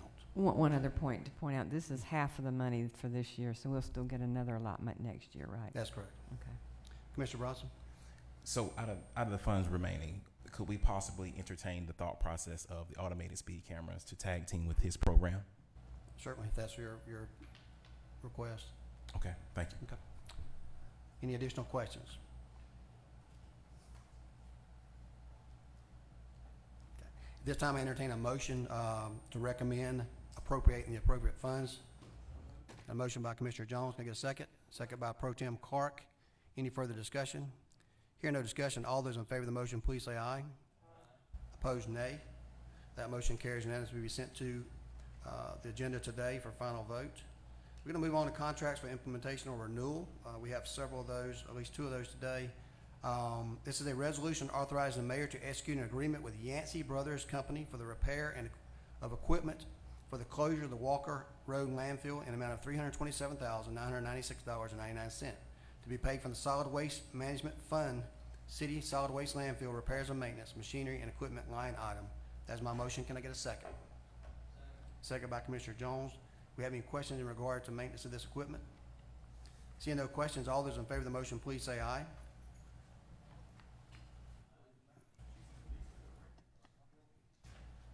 We have a question, Commissioner Watkins. Carrying it for 327 versus leasing something that would be working. First, good morning, Commissioners. This is repair of the D7, the large dozer. A new piece of equipment, I believe, is about $500,000-600,000. So it was more economical to repair this and finish out the closure of the process. So this is one item? Yes, sir. The D7 dozer. How old is it? Multiple items, just one piece of equipment. Correct. One piece of equipment. How old is it? Yeah. I'd have to follow up on that, but it was better to repair than to go out and purchase a new one. I think the other consideration, if I may, was that we're closing the landfill, so we're not going to have no use for this equipment in the future. Correct. Or possibly so. To repair it as opposed to buying a new one was less expensive. We save money, and we're not going to need this because we won't have a landfill any longer. Just me anecdotally, sometimes like when I have an old vehicle or an old piece of equipment, you fix the engine and then the transmission or the water heater go out, like following that up, or the same thing breaks again, like when stuff get old. And I don't know, like I'm not sure exactly what a D7 Dozer is. Seems like a very large piece of equipment, but at $327,000 for repairs, right? It's the I assume it's very detailed. Correct. And I understand purchasing one might be ridiculous, but at that price, I assume it's 85% not working or something. It was significant repairs to it, so this will get it back up and running to finish out the closure of the landfill. How long do we need it to work? We anticipating closure of the landfill about 1.5 to 2 years. And then after that, we've talked about how we can sell the equipment or use it or find another use for it, maybe in public works or something like that.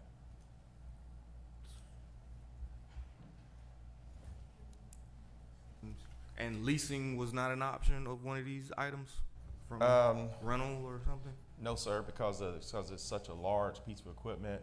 I can get you what that lease price was, but we did weigh all that in consideration before we decided to do the repairs. I think one of the requests came from our consultant was there was no leasing equipment available and none to purchase because of the backlog they have in equipment. So we did a cost-benefit analysis on actually repairing the equipment we have.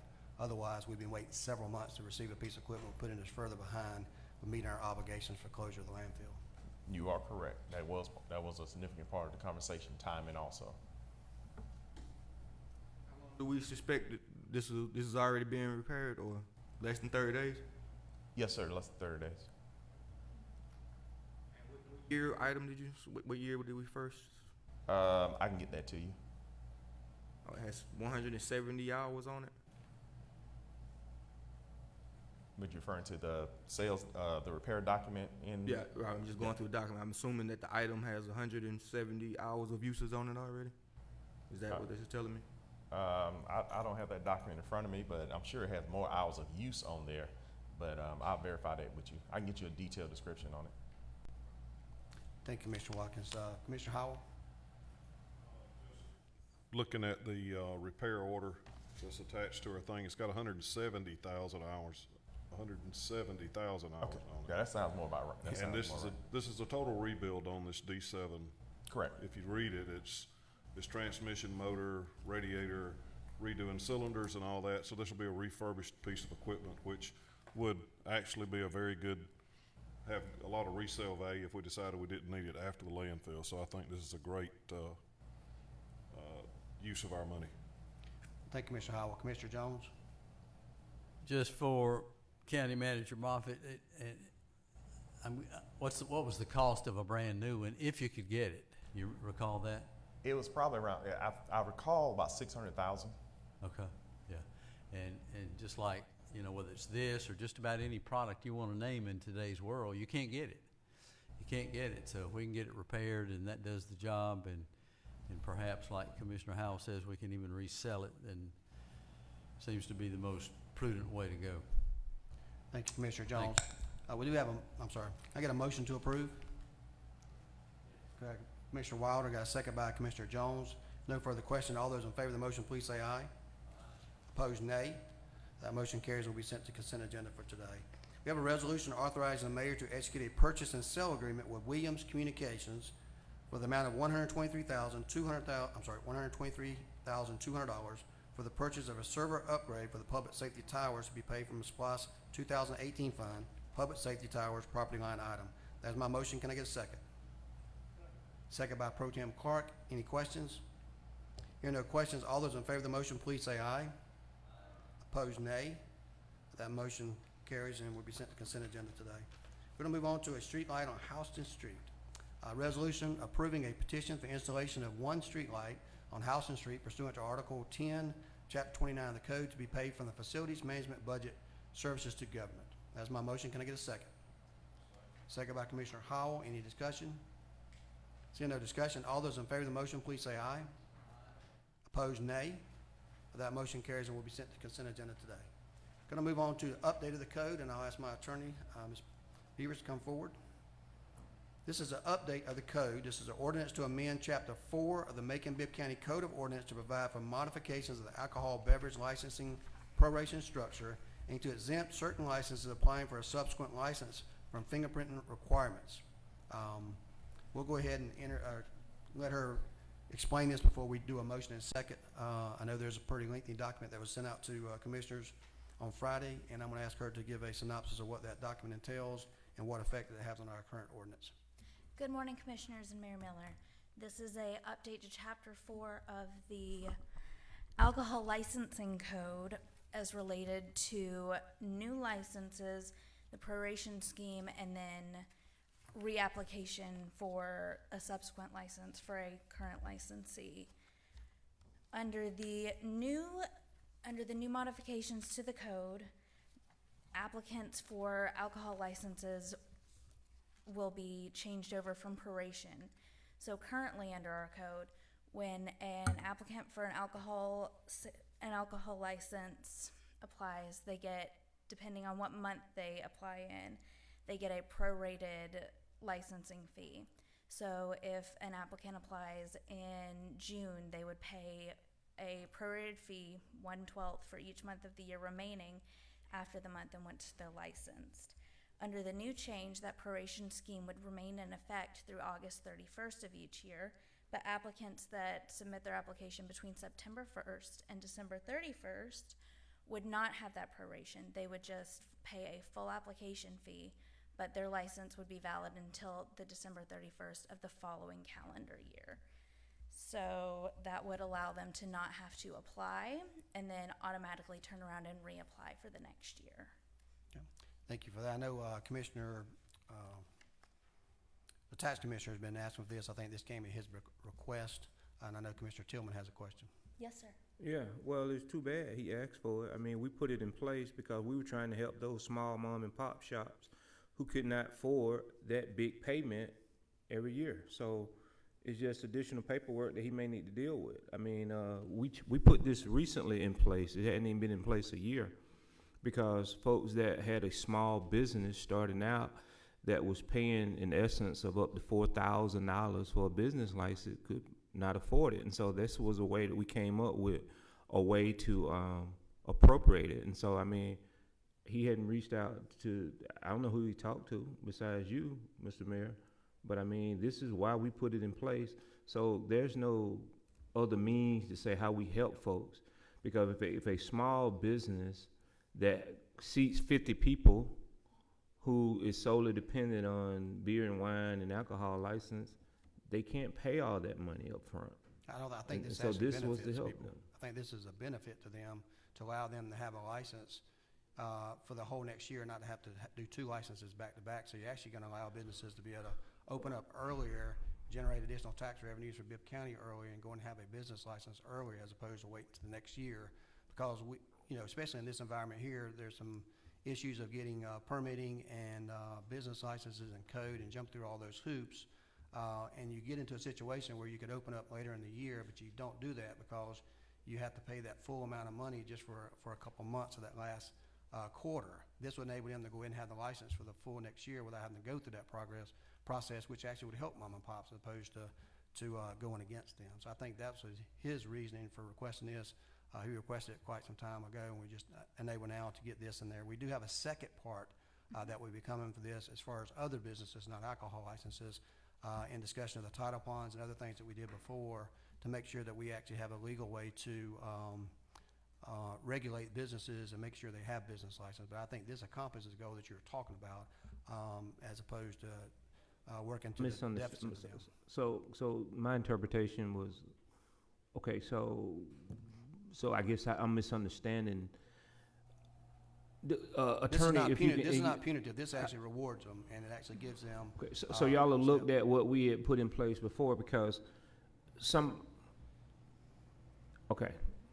just trying to understand it clear that you're saying this is going to be a more of an easier process. Yes, sir. Where they won't be paying twice within a year. That's I think that's what you're saying. That's correct.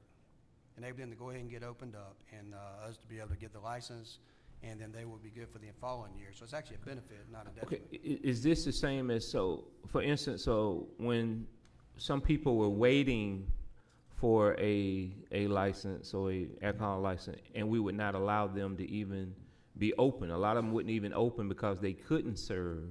And then there's an ordinance where we allow them also to go ahead and start serving under temporary licensing process. Does all this is all this the same? This will not be affecting any temporary license allowances. This is only for the applications. And then there's an additional modification to the code proposed in this that would allow applicants for a subsequent license type to be exempt from the fingerprinting requirements. So if one of our currently open businesses wanted to open a second location to be run by the exact same entity, they would have to go through the licensing process for that second location. They just wouldn't have to submit fingerprints with their application. This would also go for open businesses that wanted to add a subsequent type to that current location. So if a wine shop wanted to start having in-store sales, that would exempt the fingerprinting requirement from that application. Yeah. So what the tax commissioner was hoping to do with this was to allow businesses to more readily obtain an alcohol license provided they're in compliance with all other codes, and have a slight decrease if they in the requirement to apply for a license and then turn around and have to immediately their renewal. So that'll hopefully cut down a little bit of the burden on them. Because we did turn it over to him, his office, right? His office now That's correct. issuing business licenses Right. as well? Yes, sir. Okay. Commissioner Watkins? Just so I'm clear, our current process is a proration process. So full calendar year costs $1,000, just making up numbers. If you signed up to open your business in June, you wouldn't pay the full $1,000. You would pay 6 months, half of it, and then in January, you would pay the full $1,000 for the full next year. That's essentially correct, sir. With the proration schedule, you don't pay for the months that have passed or Right. the month that you applied in. So if someone applied for a license in June, they would only pay for the July, August, September, October, November, December. Right.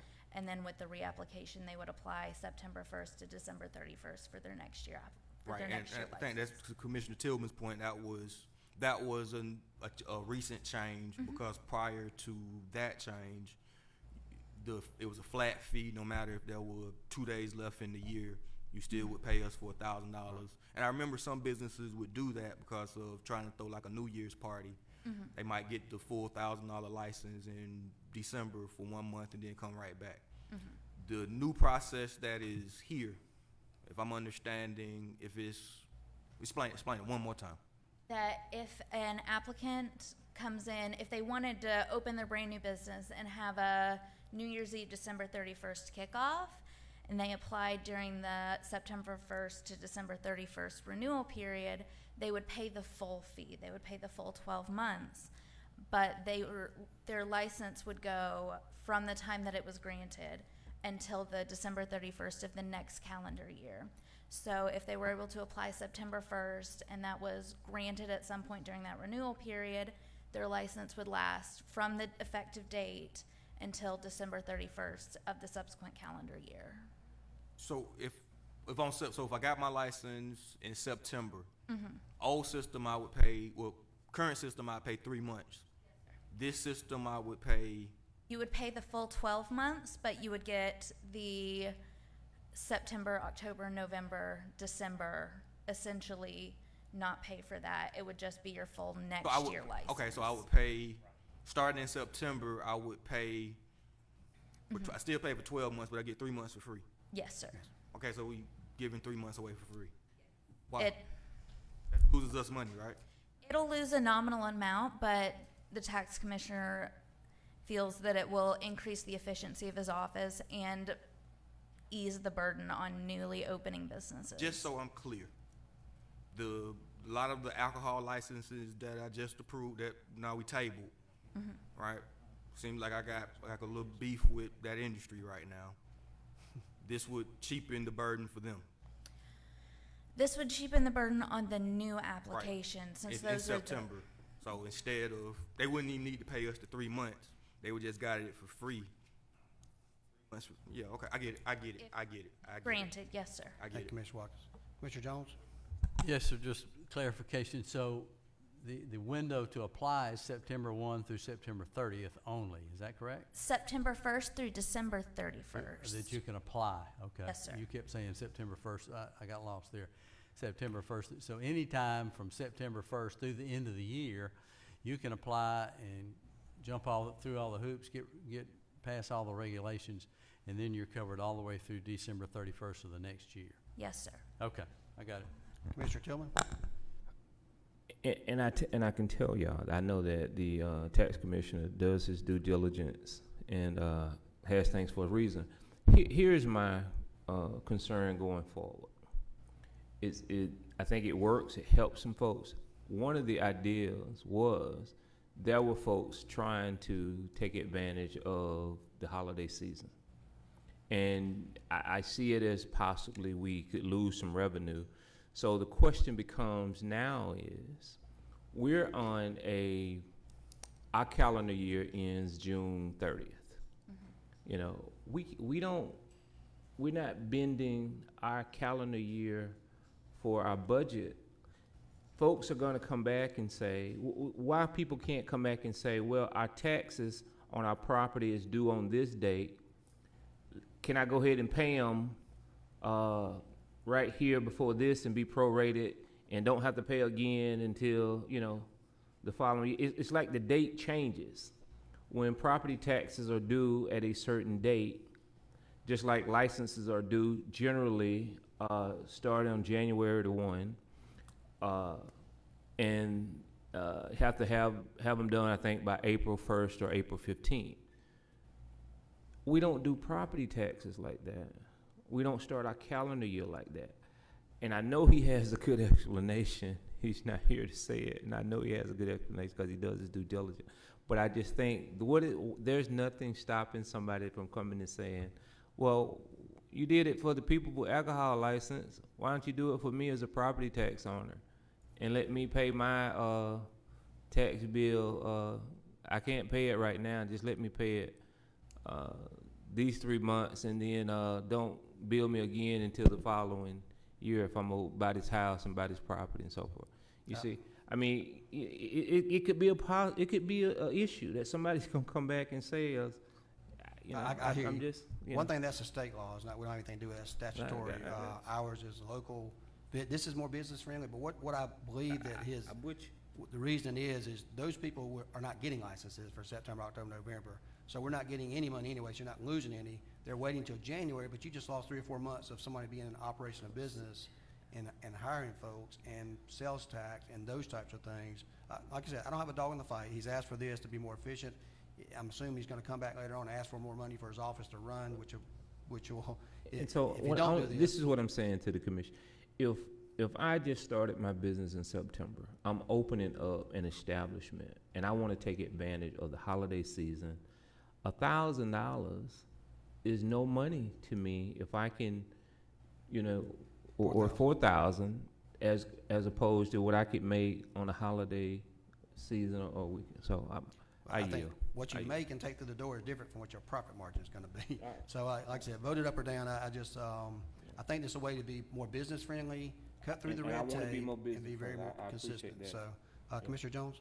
Comment, and I think Commissioner Tillman's right. We're going to have that complaint from somebody somewhere. I think it's a valid point.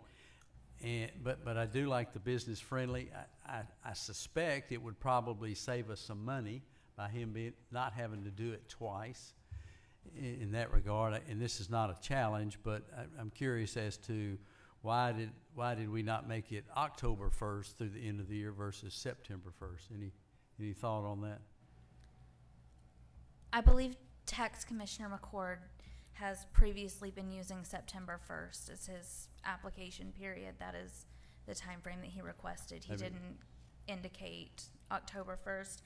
This, for this current year, it would go into effect October 1st. Okay. Since we're already into September and the licensing period has begun, they needed a few weeks to get their system updated should this measure pass. But next year it would be, you could in effect go in business in September and pay that one licensure, which goes through December 31st of the first year. So I guess it's a timing thing on his part, but I think some of it will actually save some money because he doesn't have to fool with it twice, and it is, I think it will encourage some businesses to go ahead and go in business, and those that are in even October or November, I can see them holding up because of the cost of doing business, depending on what kind of business they're in. So I'm in favor of it.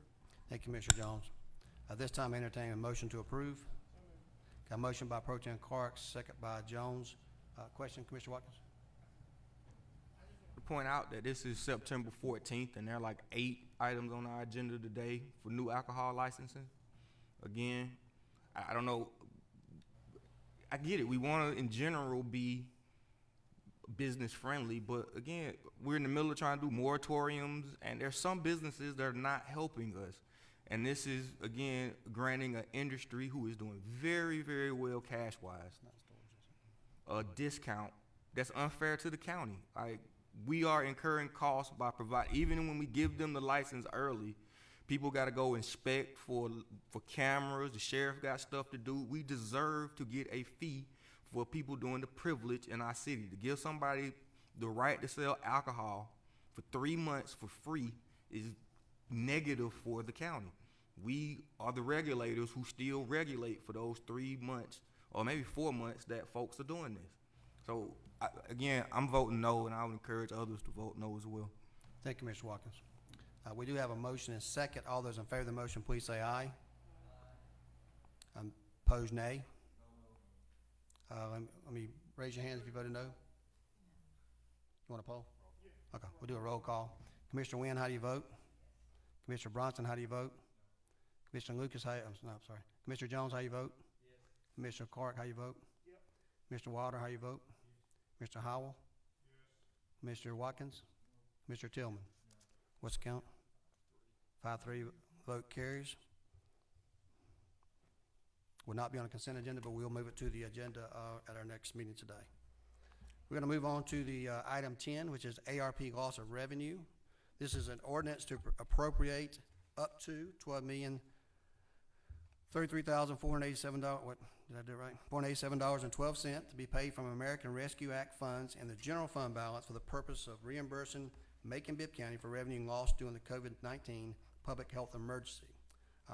In brief explanation, as I mentioned over the last couple of months, it seems like years, a couple of months on the ARP monies is that the county lost money as well.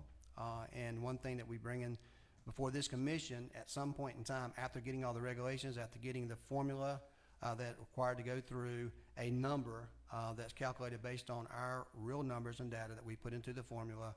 I believe that Carl Vinson did this as part of the regulations that we have to determine how much money we lost as a government. The money does not disappear. Money will be accounted for. It goes in our general fund for use at a later time. So it's not considered, spent as far as ARP, but when you were asking the question earlier, I included that money in the total amount that we have left over. We had the formula attached, and I think it's been sent to you in your packages of how we came up with that amount. Ms. Moore is here today to answer any questions in that regard. All we want to do today is to make sure that, like other counties all across the state of Georgia have losses, they have dumped their entire amounts. This is just one portion of the amount. Our total loss is approximately $25 million, and 25 million. We're asking for about one half of that this time. Number one, the last time we did not get all the money from the CARES Act, so we're never guaranteed tomorrow, but we're assuming we're going to get that money, but we want to go ahead and bank that money so we can use it for other things at a later date.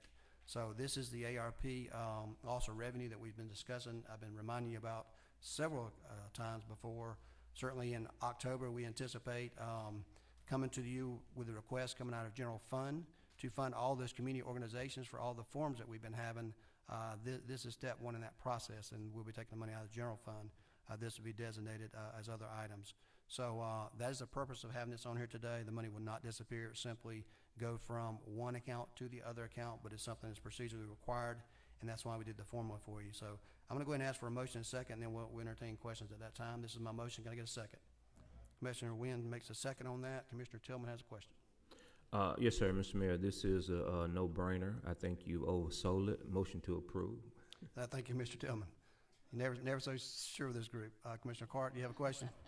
Hot dog, this is going to be fast. I'm going to slow it down a little bit. Ms. Moore, would you explain the formula just briefly about how we came to this number?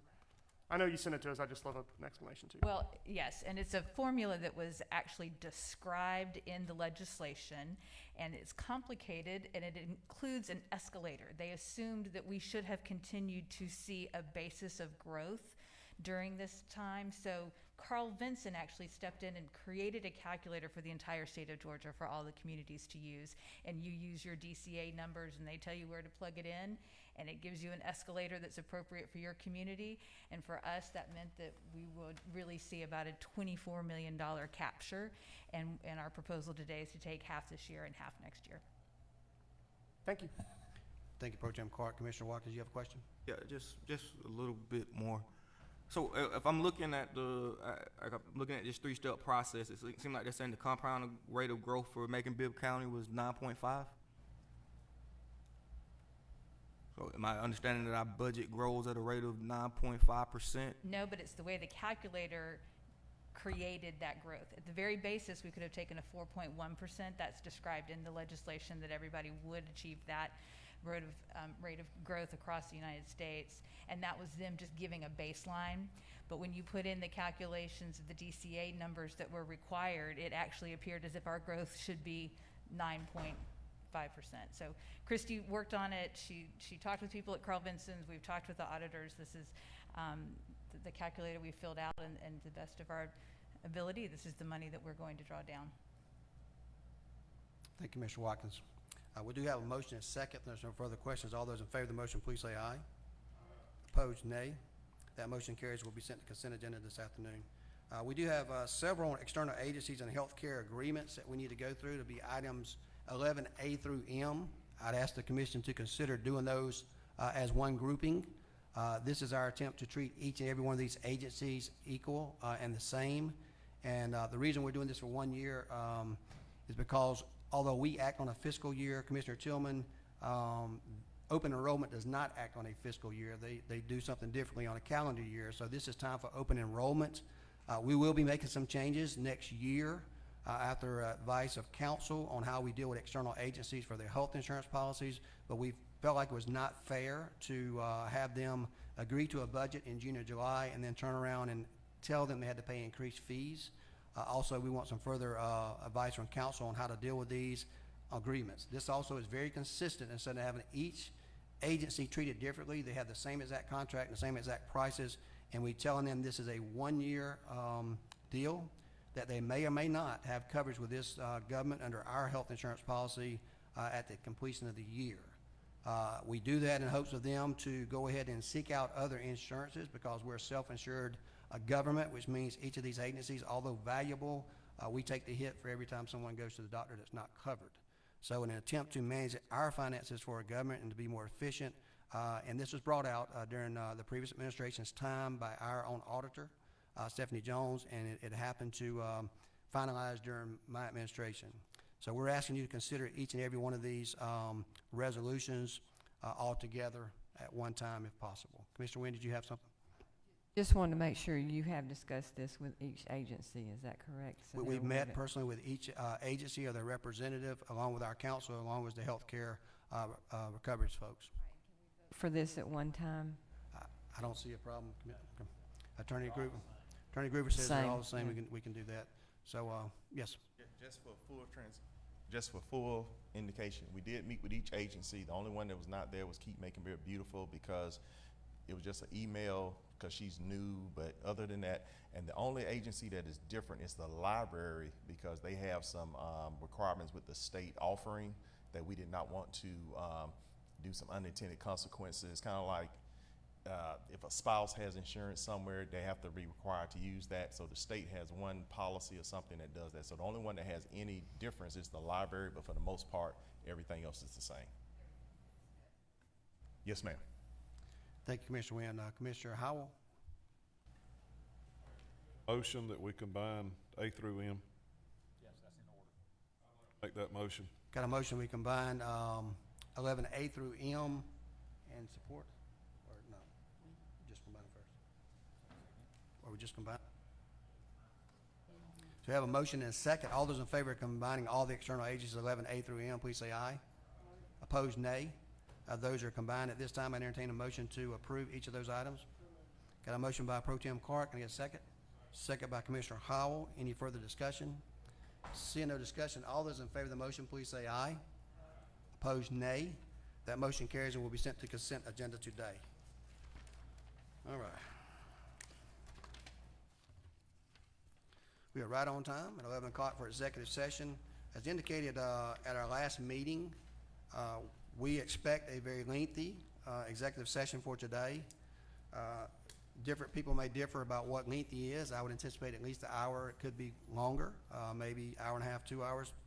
Please don't hold me to that. I just want to know if you're out there in social media land, go get you some lunch, a cup of coffee, a restroom break. We'll be here when you get back, hopefully, but we're making no promises because we have to do our business. But this is executive session, and I'm asking for a motion to go into executive session for the Constitution with the consulting with county attorney, other legal counsel to discuss pending or potential litigation, settlement claims, administrative proceedings, or other authorized actions. Can I get a motion to go into executive session?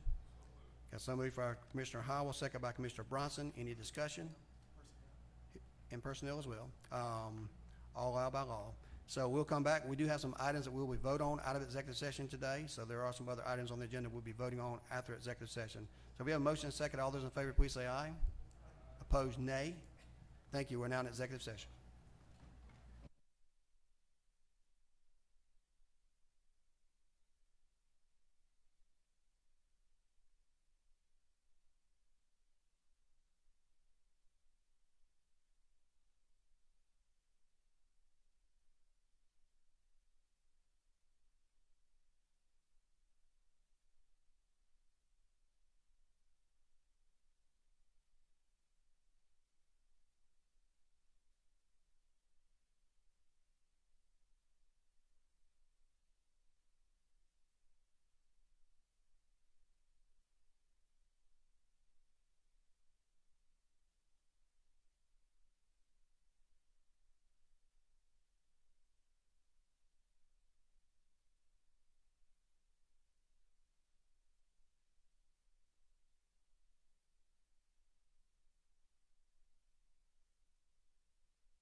All right, good afternoon. At this time, I'd entertain a motion to come out of executive session. Got a motion by Pro Tem Clark, second by Commissioner Bronson. Any discussion? All those in favor of the motion, please say aye. Opposed, nay. We're now out of executive session. Thank everyone for waiting patiently for our meeting. We do have several items to vote on. Keep in mind, as immediately following this committee of a whole meeting, we have our called meeting where we'll be voting on a lot of these items for finalization. And we have a couple of those that were tabled and one that we'll especially add that was voted 5-3 off the consent agenda. So this time I'm going to move on to item number, I believe, 13, which is a Human Resource Director. I'd ask for Mr. Derek Jordan to come forward to the podium just for a moment. This is a resolution to appoint a new Human Resource Director and the commission to appoint Derek Jordan as Director of Human Resources, Macon-Bibb County. Mr. Jordan has been through interview process, application process, and had narrowed down. I personally met with him. I want to tell you a little bit about him just briefly. He was a resident of Macon-Bibb County where he grew up in Tyndall Heights. He attended and graduated at the Northeast High School. He went on to serve our country well with the military, the Naval Academy, for 20 years. He's been out since then as a compensation analyst, a financial analyst, a resource director, a HR director, served in that capacity for the whole state of Georgia and outside of Georgia for the military, as well as public and private businesses here. So he was my selection and my recommendation for this position. I welcome you here today, sir. And this time I'd entertain a motion to approve Derek Jordan as our Director of Human Resources. Got a motion by Commissioner Lucas, a second by Commissioner Wynn, Jones, everybody else. Any discussion? Yes, sir, Mr. Tillman. My question is your mother a former school teacher? Is that Ms. Jordan? No,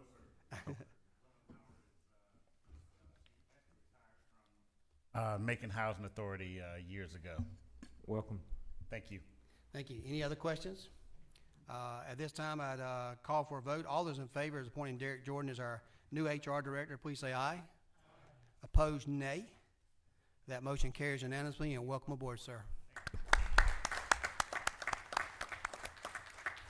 If you'd like to make any brief comments, we'll certainly hear from you if you have any brief comments to make.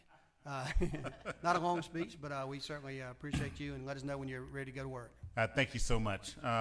As I stated earlier, the entire HR department will aggressively adhere to the rules and regulations that set forth in our HR policies and procedures. As to, we work closely with each department within Macon-Bibb government, and we will follow actuarial processes and work with our retirement services to make sure that we get the job done. Thank you, Thank sir. you so much for having me. Thank you. Appreciate it, and we look forward to doing some great things with you as a partner, and certainly we'll be contacting you in the very near future because we want you to get started immediately. Thank you, sir. All right, we're going to move on to another item on the agenda, which is the SPLOST timeline. We have two things to consider. We have a SPLOST timeline, the 31st Amendment, and we also have a ordinance authorizing the appropriation of funds on there as well that each of you have received that document. So I'm going to begin with a resolution to approve the 31st Amendment, the 2018 SPLOST project timeline and budget as presented by the SPLOST project manager. This time I'd like to call Clay Murphy up front before we take a vote, just to highlight the specifics of this SPLOST timeline and then answer any questions in Part B. Good afternoon. Good afternoon. There are a number of changes to the SPLOST timeline. Most of y'all have gone through this several times before, obviously 30 times before now, which is not too bad over the course of about 5 years, so it's really not too bad. A lot of these were driven by opportunities that we have and some requirements we have. We've got some work at the jail. A lot of these changes address repairs that need to be happening at the jail that Warren and Associates has been doing over there for some time and at the recommendations of the sheriff and his staff. There are some additions that we talked about earlier that we need to move some money for some acquisitions in the courthouse area, and then there are some requirements by the State Department of Transportation at Forest Hill Road that we show monies being available. Now, I'll be happy to go over any and every one of these if you so desire. But for the most part, in order to meet some of the requirements that different agencies have placed upon us, the Department of Transportation, the Sheriff's Department, some of those other things that we've discussed, we have made a number of timeline adjustments. In some instances, we have moved money up from years going forward, moved it back to 2021 or 2022. And then in some cases, we've moved projects from 2022, 2023 to 26 or 27 to try and keep our timeline in balance. For those of you who don't know, collections have been going extremely well, far exceeding our expectations of about $29 million a year. And so we are far exceeding the expectations in receivables. So we currently have, I think, $42 million in SPLOST proceeds that are unallocated funds. So this, while you may see some negative numbers in the 21 and 22 years, we have to show those monies, particularly for Forest Hill Road, that those monies are available. They will not get spent in 2021, but we have to show DOT that money is there. If there are any questions, I'll be happy to answer them. Thank you, Mr. Murphy. I think in particular, we've got some transfers to take care of Pine Hill sidewalks, Jeffersonville Road to finally finish that project. I know one commissioner had asked about that. This takes care of the public safety we've been discussing for a while with security and other improvements. It also, we'll talk about the courthouse in just a second. Those are the main things, and of course the Forest Hill Road project that's been on the table for quite some time. We're just adjusting our timelines to meet those expenditures when we need to, and then we'll appropriate the money on Part B. But in regards to this particular timeline, we have any questions, Commissioner Wynn? Sir, thank you. Clay, just for my clarification, these monies, when we transfer them, stay in the same pot, like it's roads and bridges stays in the same one, we're just moving it up or back or whatever. That is correct. But you have to use it for the same type of project. That is correct. And you did mention Forest Hills, and that'll be to finish that out all the way up to, I guess, Vineville Avenue? Yes, ma'am. This is for right-of-way acquisition, our share that DOT is requiring us to have in the project. We doing 50-50 on that? Or no, ma'am, I think it's 20%. We're required for 20%. 80-20. Mm-hmm. Any other questions in regards to the timeline itself? Here are no questions. I'll like to entertain a motion to support recommendation on item A. Got one by Commissioner Wynn. Can I get a second? Commissioner, I heard Howell first. Any discussion? Here no discussion. All those in favor of the motion, please say aye. Opposed, nay. That motion carries and will be sent to consent agenda. Item 5B is the ordinance to authorize the appropriation of $7,018,110 from the 2018 SPLOST proceeds as provided herein for the payment of costs related to the various capital expenditures, including recreation, courthouse facilities, sidewalk, and jail improvements. That's my motion. Can I get a second? Second by Pro Tem Clark. Any discussion? Seeing no discussion, all those in favor of the motion, please say aye. I'm sorry. I don't see a light. I'm sorry. Commissioner Watkins? I would like an update on the jail project. Sure. Selby or Sheriff Davis, please provide an update for Commissioner Watkins on the jail project.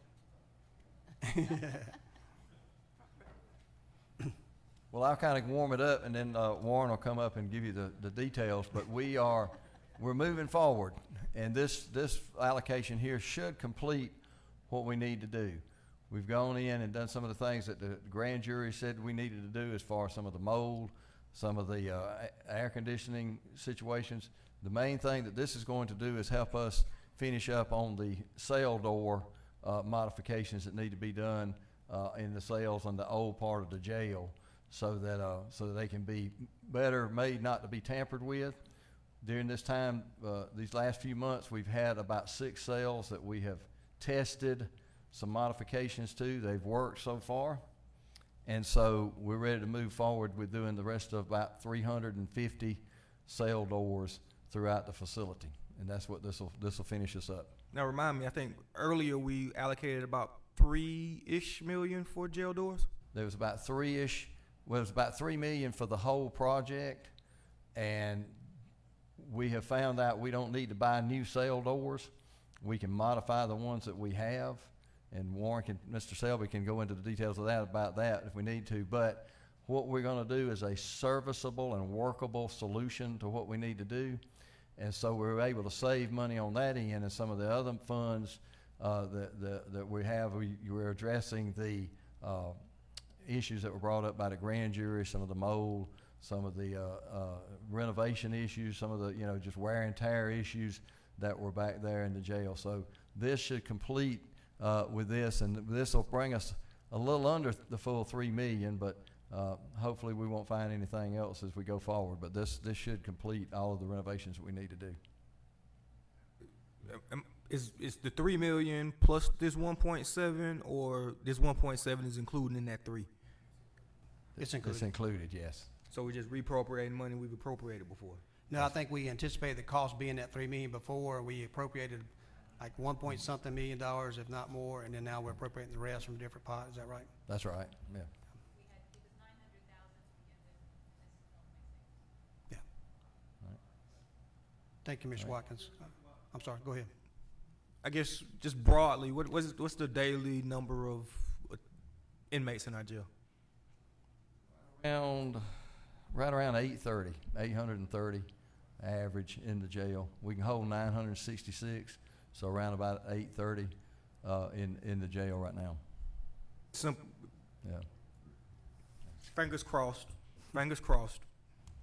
I know earlier it was about COVID, and I know no one sleeping on the floor in our jail. Everybody has a bed assigned to them. That's thing of the past, right? Well, we hope so.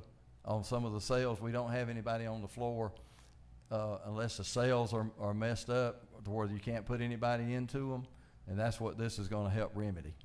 So as far as what we had before, where we had a lot of people on the floor because they were backlogged into our isolation area, we don't have that anymore. We've gotten past that.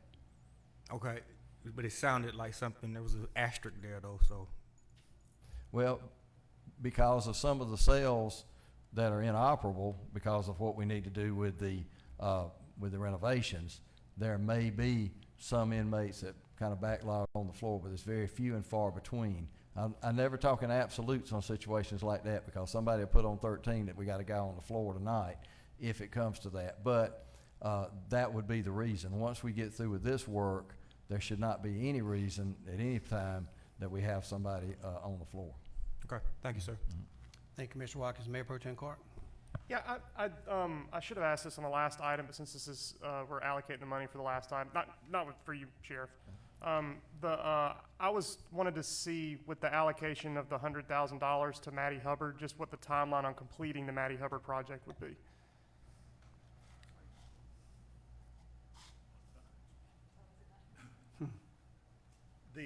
The extra $100,000 in there, the plan was rather extensive. We have to do some additional grading, provide for handicap sidewalks handicap access to the tennis courts. It provides for new fencing, provides for new lighting in the facility. It provides for a new playground in the facility. When are we expecting that all to be done? They're starting today, actually. That's awesome. We had a call for some updated drawings from from the construction company today from ICB, but they are supposed to be out there today starting to push down some trees and some undergrowth and those types of things. It was an extensive project over there. There was a lot of water that sheeted across that, and so there was some concern about maintaining grass without us terracing it a little bit and addressing some of that. And when we made that happen, it ended up causing us some issues with getting handicapped personnel to the tennis courts, so we had to provide for a new entrance down there and new sidewalks down there. Well, thank you for your work on it. I think it's going to make a lot of people happy. Thank you. Thank you. So this time we do have a motion and second to approve item 14B. Okay. So all those in favor of the recommendation on B, please say aye. Opposed, nay. Thank you. That item carries unanimously. Will be sent to consent agenda. Going to move on to the final item on this particular agenda for the purchase of property, which is item 15A.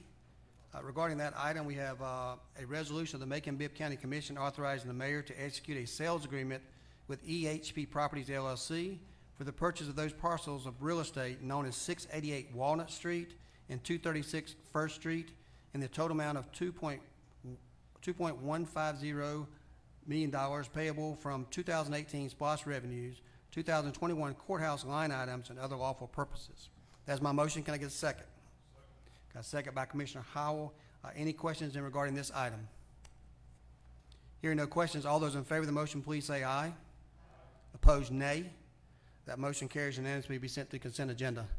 At this time, we'll be ending the meeting of Committee of the Whole and moving directly into, on the next minute, to the call board meeting. But this time I'd like to end officially the Committee of the Whole meeting, and this meeting is hereby adjourned. All right, we're going to begin calling this meeting to order for the special call meeting. Today is Tuesday, September the 14th, 2021, and I'd like to officially call this meeting to order. We do have a couple of items on here that we tabled earlier, so those items will not be considered in the consent agenda. We also have one item in particular, 9A, did not get the requisite 6 votes, and therefore I'm going to place it, since we had discussion on that on the alcohol-related ordinance 9A, to be voted on separately. At the appropriate time, we'll deal with that and take our final vote. I'd like to remind everyone that we did the ShotSpotter resolution as well as many appointments earlier, and they're on the consent agenda. At this time, I'll move on to the approval of the minutes. This is the approval of minutes from September 7th, 2021, our regular board meeting. As my motion, can I get a second? Got a second by Commissioner Tillman. Commissioner Watkins, you have a question? Or is your light just on? What is the rationale with this special call meeting? So we can go ahead and vote on these items. We just went through committee of whole and start the process on those, as well as the issue that we talked about before when you wanted to go to Zoom meetings. We decided to have this double meeting today in exchange for not having any meetings until October. Decided that. Just, I mean, you sent the agenda. Well, however you want to take it, that's what we're doing right now. So in terms of the agenda, like I asked for a couple of items. Granted, I'm sure they're going to get voted on, but this is a matter of principle. Only one I can think of off the top of my head right now is I'm still curious about the price of that D7 thing. I was supposed to get some follow-up information on it. No one has sent it. Now we're finna meet and vote on it. So I'm assuming I just never get that information. Oh, I didn't know you wanted to have it right away. He said I said y'all were going to give it. We didn't say it was going to be instantaneously. You will get it. Get it before the meeting to vote so I could use that information to make my decision. Otherwise, the information would be useless to me after we voted the final time. Okay. Duly noted. Next question. So,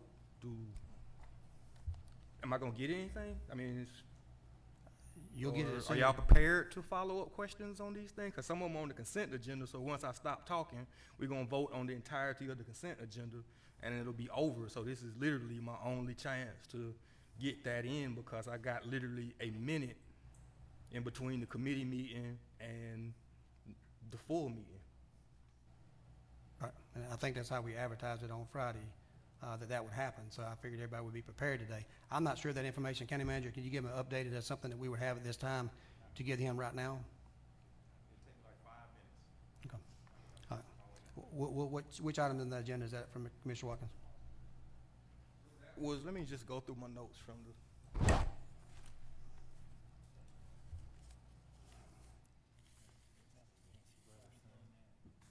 Are you? Okay. Commissioner Tillman? Yeah, while he's doing that and they're getting the information, I think in case folks are we can just update them and just share that the idea was we passed a resolution last week stating and suggesting that we should go to a Zoom meeting for the safety and health of this community, commissioners, employees, and so forth, and that this meeting is a special call meeting to go ahead based on what we was doing this morning, because I'll just say that I actually thought we was coming back at 5 or 6, so I missed that boat big time. But if we'll explain that we're going to be meeting and we're doing this special call meeting, and that we're going to be either going to Zoom meeting over the next 2 meetings, or we're coming back when, so we can have that information out to the public and those that may not be clear on what we're doing and why we're doing it today. And so when we're coming back to the next meeting, so if we can just share that. Well, as we discussed the last time, and I think we printed up materials to say that this meeting would be held directly after this meeting. Not sure how you did it in the past, but that's not the way we're proceeding right now. But we are not going to Zoom meeting because you passed what was considered May at that time. I don't go through that whole hour conversation, but this chair has decided we're not going on a Zoom meeting and neglected and decided to go to a double meeting today to go ahead and take care of items we have on the agenda for the next 2 meetings. So we will not be returning until October at the very earliest. That May language also allows us to reconsider going to Zoom at a, if the cause arises, to stay distance ahead. So we have a date that we're coming back, or October we the have tw- the option? October that- the 12th as of right now.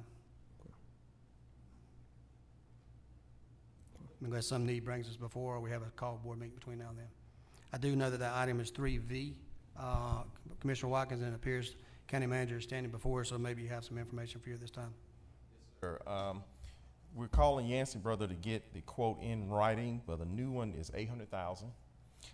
In our discussion to go ahead and make this repair, that was part of the consideration of the time it would take to get a new one, or the time to even lease a new one. But he has to get the lease price. He could not find the email with the lease price on it, but he is getting it from Yancey Brother. I will forward that to you as soon as I get that in email in writing. That should be in the document of what the repairs are. This equipment is Okay. from the document that you provided. So I would like to know that. Yeah, And I assume that the 800,000 is that for a year 2020? I mean, a Yes. 2022, or a like model for what we have now? That'd been for a new one. Okay. All right. But the one that we're replacing is we don't know. No, sir. I have to get that year model. I don't know that mentioned the year model. I think he just mentioned 170,000 miles on it, hours on it, I'm sorry. Well, I guess before you set the agenda, there were several items that for new business, like the alcohol places, that didn't make the agenda. Actually, we tabled. Those that are tabled will not be on the consent agenda at all. They'll come back at a later time. The only thing on the consent agenda is what we unanimously approved. Thank you. Does that take care of your questions? I don't think so. Okay. But it seems like I'm under the gun to give you all of my questions on all agenda items right now. So hold on. Commissioner Lucas, I'll move on to you. You had a question? No, it was a follow-up to Commissioner Watkins' statement. I know that there was a lot of discussion at our last meeting concerning going to Zoom and all of that, and I supported going to Zoom. I did not think that we were going to end up with an all-day kind of a marathon session like this. I think it does a disservice to the public when we have the committee meeting and then in the afternoon, immediately after we go into this, there are things that come up. There's a reason for having the committee meetings one day and then having a period of time in between that vote and the next time you have your commission meetings and take a final vote. And I would just like to urge us to please go back to a more traditional schedule, and that we not have any more of these meetings. Now, I know you can have a special call meeting for a special item, maybe one item or two items, but not the entire agenda that you've generated from your earlier committee. Especially since we only have one committee. So I would just respectfully ask that we not make it a habit, or not have this as our way of doing all of our meetings, where we have the committee meetings and then we go immediately into the full commission meeting. As I said before, I think it does a disservice to us as public officials, but it also is a disservice to the public. and it takes away that opportunity to do a little bit more research, to uncover maybe something that would change our mind. And that's just my opinion. You know, others may think differently, but I just feel like we need to have a day when we have our committee meeting, and then we have another day at a later time when we have our full commission meetings. That's my opinion. Yeah, thank you, Commissioner Lucas, for voicing your opinion. Of course, I think everyone will take that in consideration. We discussed this a little bit last week about how we would handle things today. This is my attempt to avoid a Zoom, but to give us sufficient enough time away from each other to check on where we're at in COVID in October. Of course, the charter only requires us to meet one time a month and not 4 times a month, and we already do 3 times more than that right now.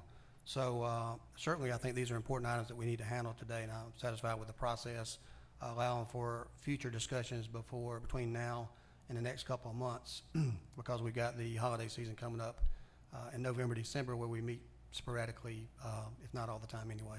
So I'll take that under advisement of this current chair now and take further directions from any kind of request is made from the commissioners in the near future. Okay. Any additional information on Mr. Watkins' issue before we move forward? Commissioner Watkins?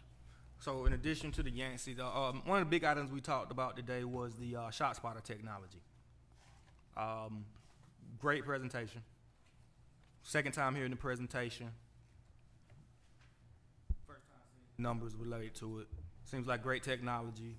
One thing I just received, maybe the rest of y'all got it too, but a pretty detailed email, I guess, sharing the other side of the story about ShotSpotter. The city of Chicago has had it for a long time, 33 million since 2018, and I don't know. I got a 2017 study, a 2018 study, a 2020 study, and a 2021 study describing the city of Chicago's experience with ShotSpotter.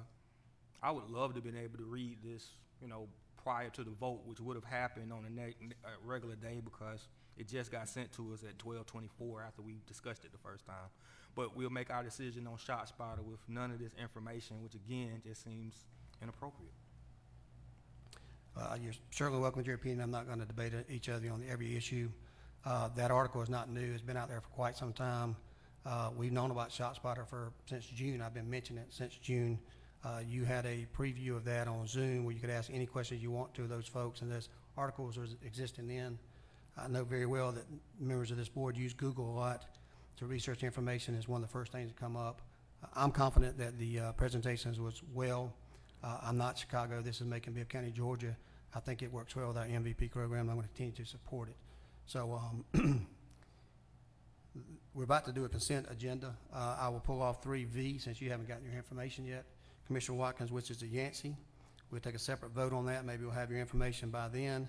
9A, I think 3 people disagree with 9A, which was the alcohol code change that enabled someone to sign up late in October and pay a full price ahead of time and I have to get the renewal.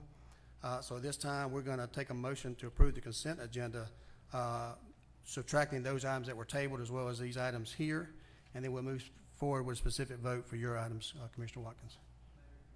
Mr. Jones. A brief discussion about number 11 when we get to that point. 11, what is that? External agency health care agreements.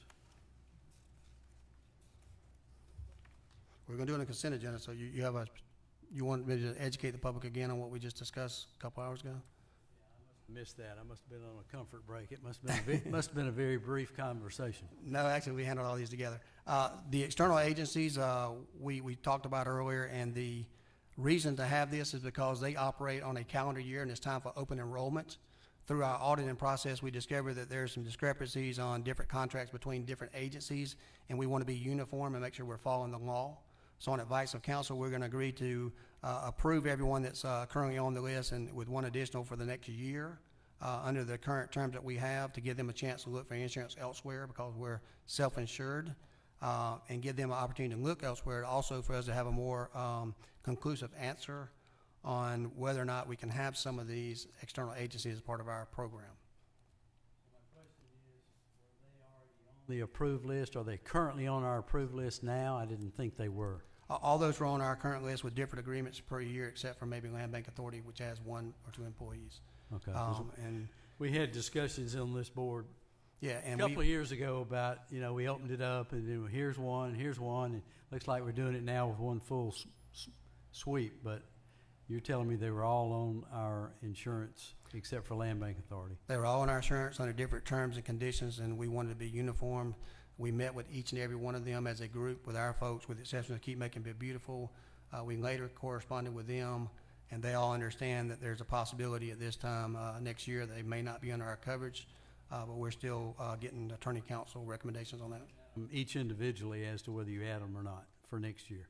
We're adding all these back for 1 year, every one Okay. we got on this. See, I didn't remember all of those being on there. Okay, yes, sir. Commissioner Lucas, do you have a question before we vote? On the items, the reappointments to Keep Making Bibb Beautiful, are these all of the open spots being filled? Yes, they're all the ones that are currently due or past due, yes, ma'am. It's like 10 of them. Okay, the person who was to become chair this year is Renee Bumpus. I didn't see her. She's not getting reappointed. Aisha Allen is being appointed in her position.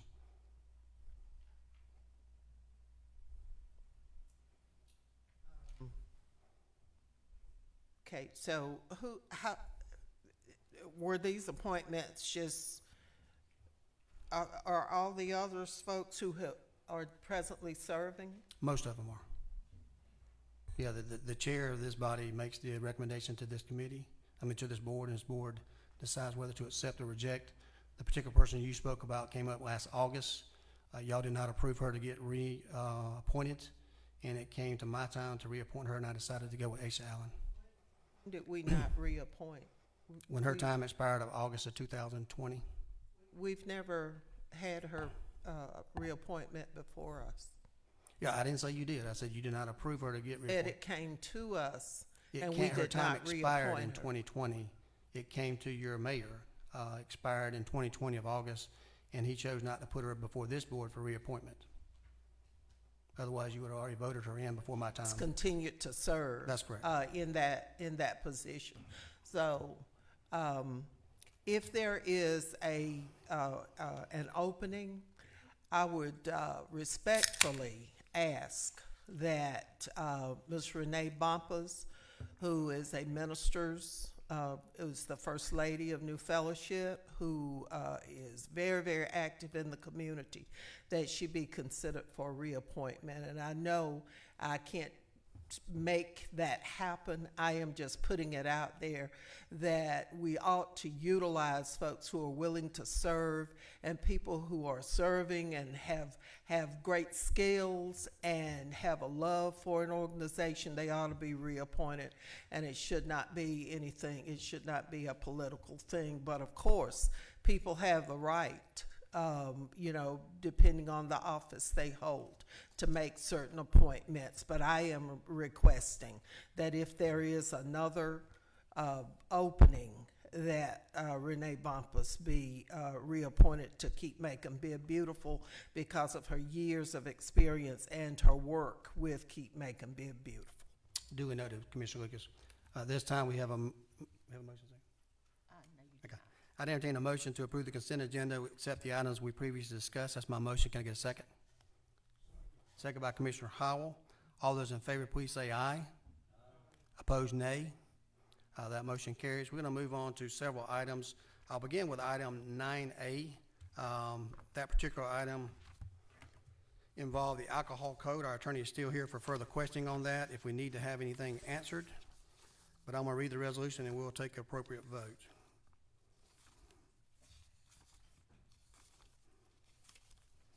If I can find it. Item 9A is an ordinance to amend Chapter 4 of the Macon-Bibb County Code of Ordinance and provided the modifications of the alcohol beverage licensing proration structure and to exempt certain licensees applying for a subsequent license for fingerprinting requirements. That's my motion. Can I get a second? Second by Commissioner Wynn. Any discussion? Any questions? Seeing no questions, all those in favor of the motion, please say aye. Aye. Opposed, nay. Okay, that vote passes, I think, 8-1. Okay. Going to move on to item 3V. Item 3V appears that we do not have the necessary information for Mr. Watkins on that regard. Mr. Watkins, do you want to proceed or you want to have that tabled? That's not the question I asked, sir. You want it just to proceed or you like that to be tabled? You have make a motion? Okay. So item 3V. Got that for me?